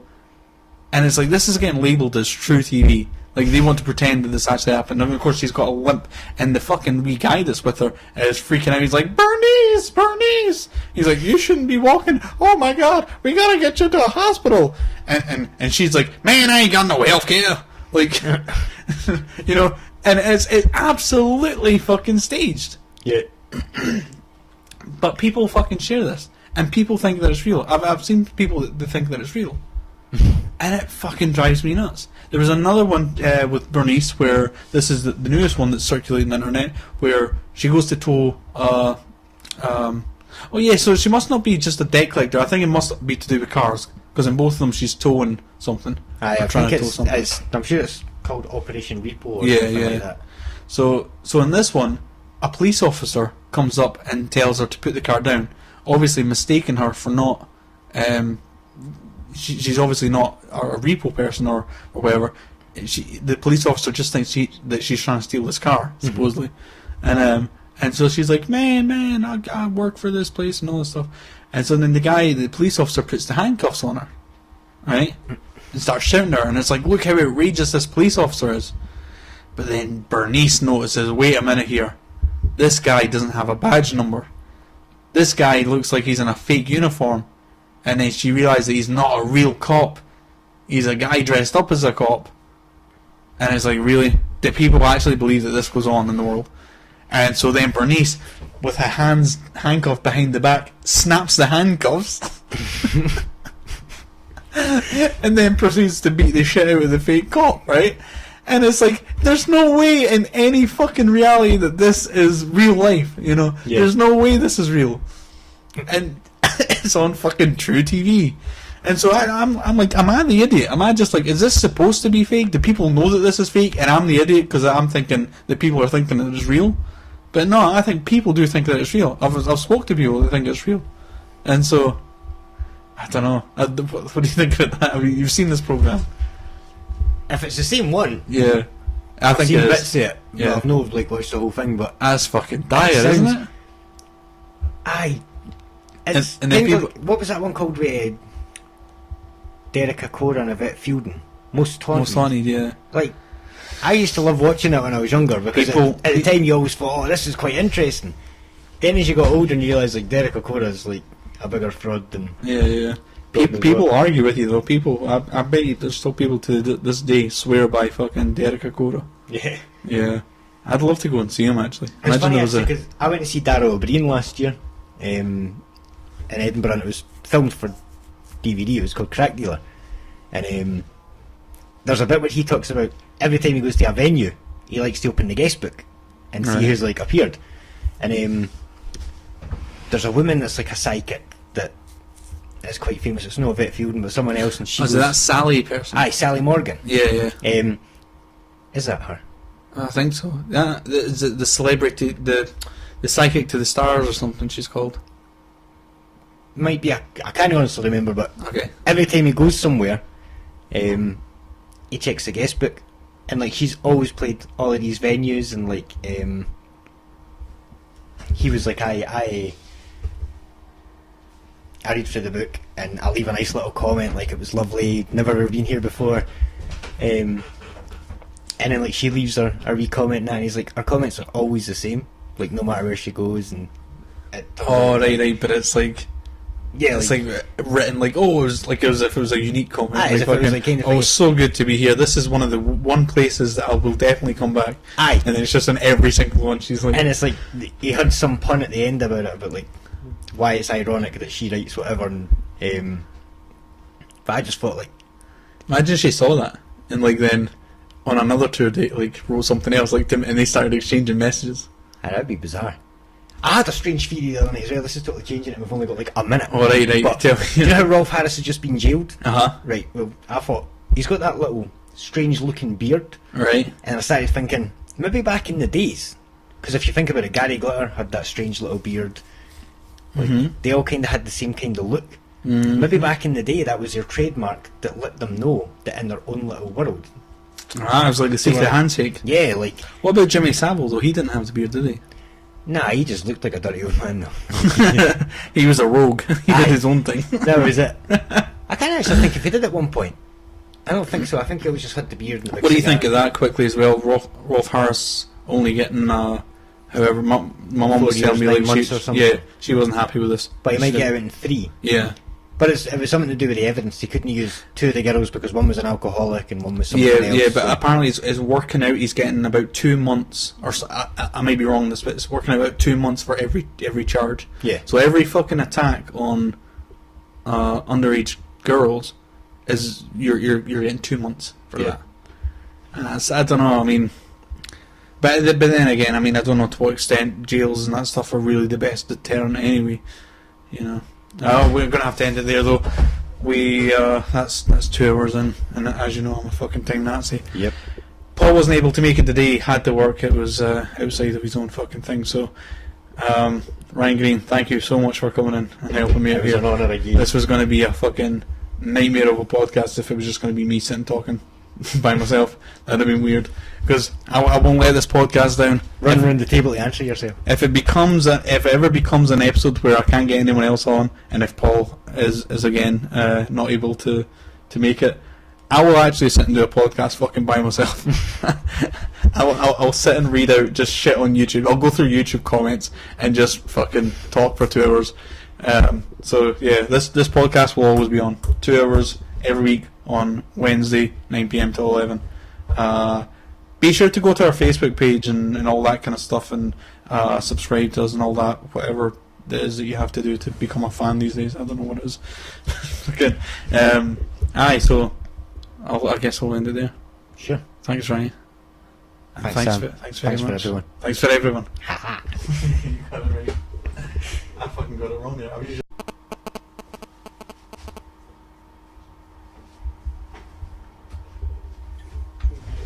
My name is Sam, and that's not all. I got a pretty good show with my good friend Paul. So listen up to the chairman of the board. I talk to him and he talks to me. We talk a lot of shit, but you get it for free. So don't complain, these gadgets cost a lot. So now we're at the end of the song, and everybody knows what's going on. So here we have the chairman of the, yes we have the chairman of the board. Because we're bored. Hello, ladies and gentlemen. Fucking hell, I still seem really loud.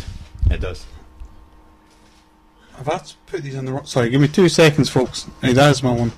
Don't know why the fuck. Alright. Hi, episode 21. Chairman of the board. Today, you may be surprised to notice that Paul is absent. Paul is not here today. Unfortunately, he had to work. What? Just run through and get it. He's only needs our phone. Oh, don't crawl. Don't crawl. Oh, you. Oh dear. Lame-o. That's lame. Ugh. That's pretty fucking lame. So today, instead, Paul, because he couldn't be here, managed to find a substitute. And he managed to find someone who looks a fucking hell of a lot like him. It's our number one fan, Ryan Green, and he is joining me on the podcast today. How's it going, Ryan? It's good. What did Paul say when he phoned? He was like, listen, see how we do the podcast? I'm like, aye. He's like, I've been offered the chance to work late. And he's like, we've got the wee one in nursery, an extra day, so it would give me a chance at overtime. He's like, I quite fancy doing it. So he needed a solid. Pretty much. So that was his sub. But he also asked you to do something as well, didn't he? Yeah. He was like, Cheeky motherfucker, like, can't just get another guy in the podcast that's like, dude, I need work, like, can you fill in for me? I'd really appreciate it. Oh, also, can you go off and do, like, fucking loads of research on this thing for me? Because I wanted to talk about it, but I'm not going to be there. So, and you don't know what it is, so now you're going to I have learn. no idea what it. I didn't even know Paul had anything planned for the podcast. I don't even know what it was, so I just had to read about it. So you're kind of in the same boat, Yep. but just with a couple hours of research in front of you. So what is this thing? What did Paul want to talk about? It's called the Black Knight Satellite. The Black Knight Satellite. Yep. Now, I explained this to someone earlier on, and they didn't realise what it was. They actually thought it was a new Batman movie. Right. until I started talking about like space references. I've never heard of it. I have no idea what it is. Basically, what it is it's a satellite that floats in like a polar orbit with Earth, which is where a man-made satellite usually like circumnavigates the globe. Right. But this one has been there, like it's been transmitting a radio signal for over 50 years. Oh, is this the one that transmits out to? So that if it sort of ties into your number stations you had on a couple of weeks ago. Yeah. Just it's on continuous. It's basically always transmitting a signal, but it can only be picked up at certain times. Is this? I might have heard of it, actually. Is this the one that it's to try and so if there is intelligent life out there, they would be able to read something coming from our planet? No, they received messages. It was Nikola Tesla, right? Back in 1899, he intercepted a signal that they believe came from this satellite, and when it was transmitted, someone managed to decode it. He was like a ham radio user, and from the message that he said he got decoded was that it reported to be a star chart, and it was centered on Epsilon Bootis or Booties. So wait, so it was received from where? The satellite sent the message, and the guy. But who generated the message? The message came from the satellite. That's what I'm getting to. So once it was there, it said it came from like deep space, and it was at the. It's just as arbitrary as anything else because it didn't happen. It's not real. It's just an idea. But anything that you could potentially learn or enjoy from that book, yep, you can get in those real books. Well, that's it. Like I'd much rather read about like Chris Jericho, how he grew up and got into the wrestling business, or read about Chuck Liddell or somebody like that. Than actually, that's the thing as well. The first book that I ever read all the way through, like proper book, was a wrestling biography. I think it was Mick Foley's. Yeah. And it would have been his first one. And have a nice day. Yeah.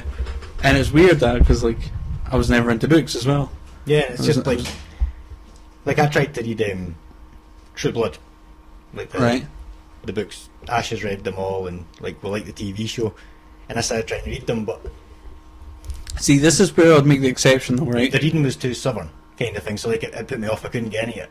But then like I read like Jurassic Park because I loved the film. Right. And it was a book that I really enjoyed because I could like compare it to the film and I could get bits out of it. Yeah. But there was that bit more that you didn't know, so it started getting into it. It got quite exciting. So if I've got an interest in something, or like a film that I really love and I could find the book, I would read them because I'd be interested in them. But I can't just like... No, I will make an exception for, like I was saying this as well, like Star Wars is something that you could never happen in real life. Yeah. It is complete fantasy in a way that's different from fiction. Fantasy, yeah. It's fantasy. So that's fine. But I don't know, like, and I'm not sure how many really exist. I know you ever go to Tesco's, and I don't know what it's like now, but there used to be a time about a year or two ago where there would be all these fucking books about children that I don't know, they're victims of like abuse and stuff like that, and it's like a genre of books that you go into Waterstones. It's like this genre, and it's almost like, you know how you get detective novels. Yeah. It's like this new genre, or not new now, I don't know if it's still a thing, but I remember like a year ago there was fucking loads of them. I couldn't believe it. I'm like staring at the bookshelf like in Tesco's, and you know, I mean Tesco's isn't exactly fucking Waterstones or that, but they've got this big book section, and honestly there's about 8 books that it's all like, and the covers are all the exact same. They're all like really white and bright with like a little kid sitting down with his arms crossed. Yeah. Like, there's fucking loads of them. And there's loads of ones where like a small village is rocked because like a child's been murdered or like found dead in the woods and things like that, and it's like they're all these really depressing things, but there's millions of them getting written. Yeah, always depressing is the theme of it. It seems, but it is. It's always about abuse. It's always about some sort of child abuse. Yep. And I'm looking through them, and I'm realizing that like a lot of them, and I can't say all of them, but a lot of them are just fiction. They're not like someone's retelling of their childhood or anything like that. Yeah, they're just fictional books that someone's made. There's no emotion to it, and like it's not like someone's like crying their heart out because. Well, even if they were though, it's still like, but this didn't happen. Yeah. You know, and fair enough if you're gonna like entertain me with Star Wars, alright, that didn't happen either. But at least I'm seeing something that you could never actually see in real life. Yeah. But I don't know, like fucking.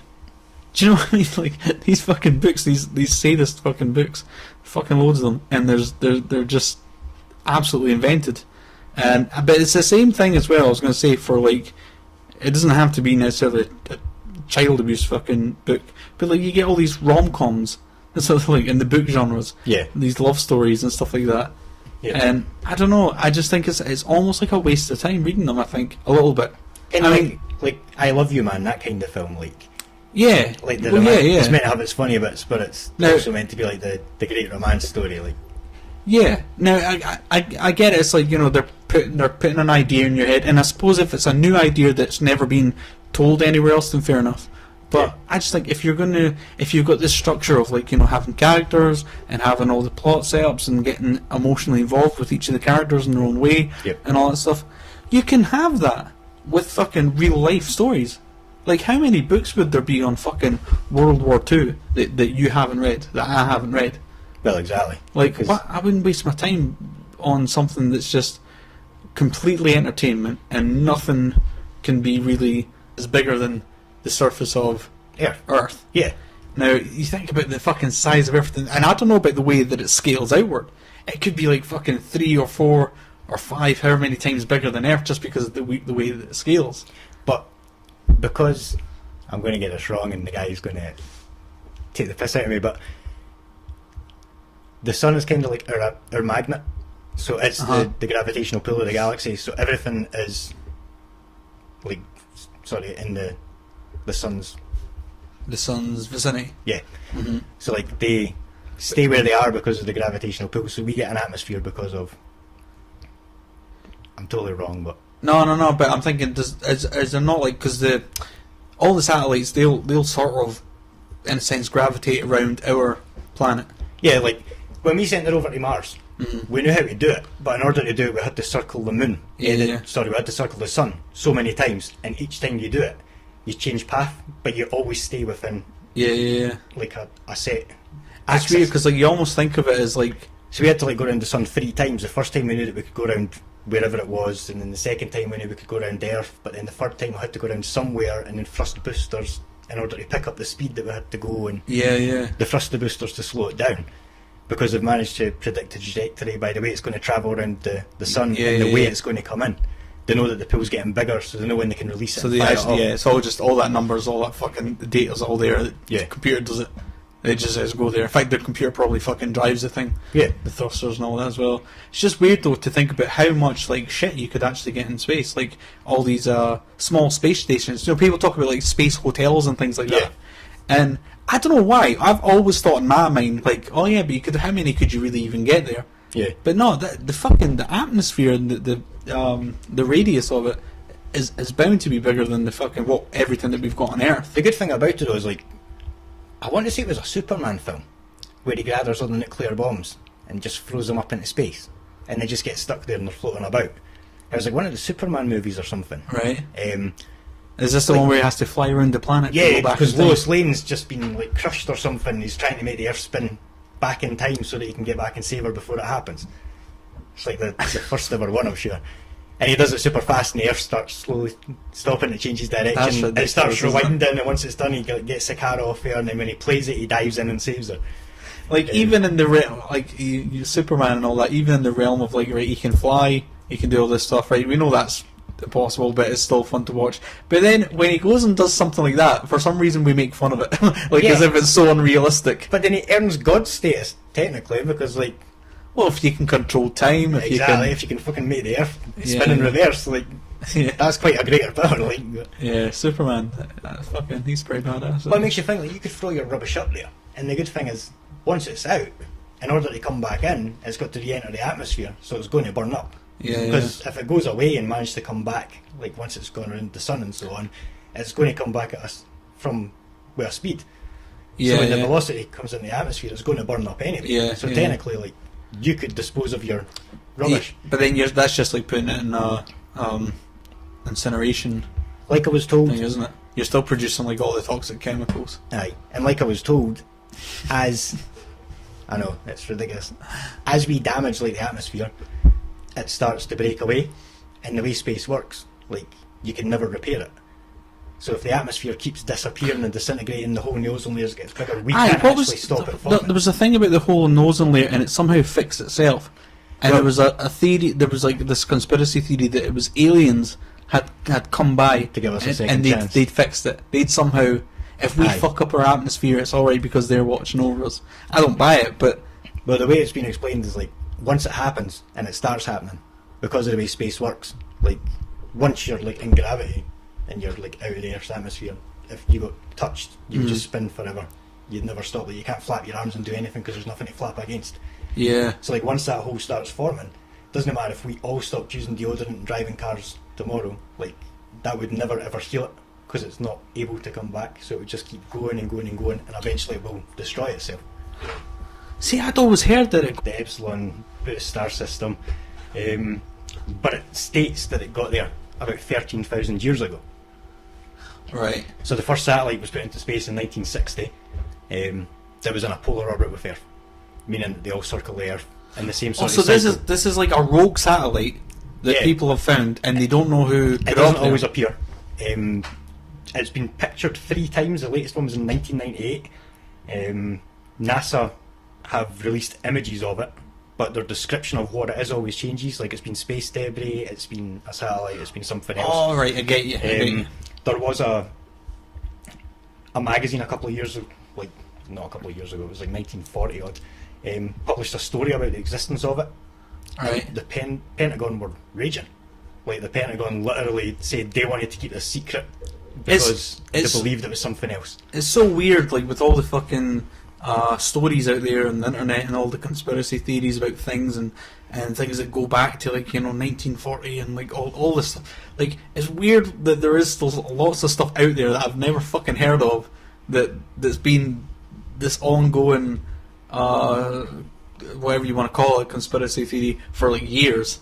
Yeah. Like they were what was it you said that they were announcing it and the Pentagon pissed off, and that was like however many years ago. That was like 19. I had wrote it down 1949 or something. So there's probably like loads of people in the world that are like really fucking behind this, and like we need to find out what this is. Or Well, yeah. I mean, America and the Soviet Union at the time showed a particular interest in it. They called it an unidentified space object. so first of all, So- it was like debris. Yep. And And- there's actually one of the photos in 1998. Some people believe it's a thing called the Pikal spacecraft, which is meant to be a Mayan spacecraft that was Right. seen so many years ago. And I know it sounds ridiculous, and it's one of these things I've had to research. Uh-huh. And I'm just telling you what I found. Wait, what kind of research did you do? Did you go and check out ancient aliens? Have they done anything on it? No, I didn't need to check that. Like, it was more a case of like, obviously, like your Wikipedia is your first place. Then I just googled, and it came up with like conspiracies and like explanations. And as I went through them all, it reaches it like National Geographic have got things on it and things like that. Yeah, so it's yeah. That's so strange. I've never heard of it. What's it called again? The The Black Knight The satellite. Black Knight satellite. Never heard of it. So what are they saying then? What's this thing that it transmitted? Well, nobody knows. The theory is that it came from some other 13,000 star. years ago, yes, because it's been always orbiting the Earth, like for all of those years, it's been monitoring us kind of thing. There was a man, Gordon Cooper, in 1963. He was launched into space and reported seeing a green glow at the pod door. And when he reported it, the Machia tracking station, which is in Australia, confirmed that it had found this picture, and that it was travelling east to west. So like it was traceable, but you can't always see it. It's not like the International Space Station that can be seen by the naked eye floating over Earth. Right. This one can be seen only every now and again. Yeah, yeah. Like it's only ever been seen a handful of times. I think there's only 3 pictures of it. Well, I in suppose they're, existence. they're probably not dedicating teams of people to going and actually looking for it as well. No. So maybe they only really see it a few times because it's just pure coincidence that it happens to be there Yeah. while they're up there. What was the green thing you said? Was that anything to do with like? Well, that's what they think it was. Like they think that up close it was green, but to us Do you, it's- do you remember like a few years back there was this picture floating around and it was all the debris around the Earth. yeah, And it was like fucking, what was like fucking washing machines and and TVs and everything. like Aye. fucking, that's how is that possible? Like that is fucking crazy that there's that much. If you see this image, that it's so thick around the fucking atmosphere. I mean, I can't even remember the figure because I never wrote it down. But I think it started off by saying there's something like No, my number's probably going to be wrong. I kind of Just think throw it's 4,000 or 40,000 is one of the two. It has a 4 on it. Active satellites Yeah. in space at the moment. Right. And then obviously you've got the ones that have died and had collisions, so like they're still up there. Like, It's weird that there will be millions. the surface of the Earth. Am I right in thinking, right? The surface of the Earth would be bigger. Because it's like if you go from the Earth's core to the diameter of it. the diameter, the surface of the atmosphere. Sorry, it would that it was fixed. There was a whole. I remember reading that years ago as well, but I mean, because Andre studies like. Oh, so you're saying like that it's not fixed? Yeah, like because. Well, it's exactly that. Like, if you got touched in space, you're just going to constantly keep going. Yeah. There's no way you can ever come back. So once that starts moving in one direction, because of the way space works, there's no way it can push itself back together. So it's always just going to keep going till there's nothing. Yeah, that's hard to fucking wrap your head around. Yeah. I'm not the right person to explain it. I guess. All the space stuff. I like it though. I like. Have you seen any Cosmos? Well, Andrew's made me download it. Oh, yeah. He's a. It's fucking. It's really good. It's like because it's not just like some lecture on fucking cosmology and all this stuff and the history of our planet and everything like that.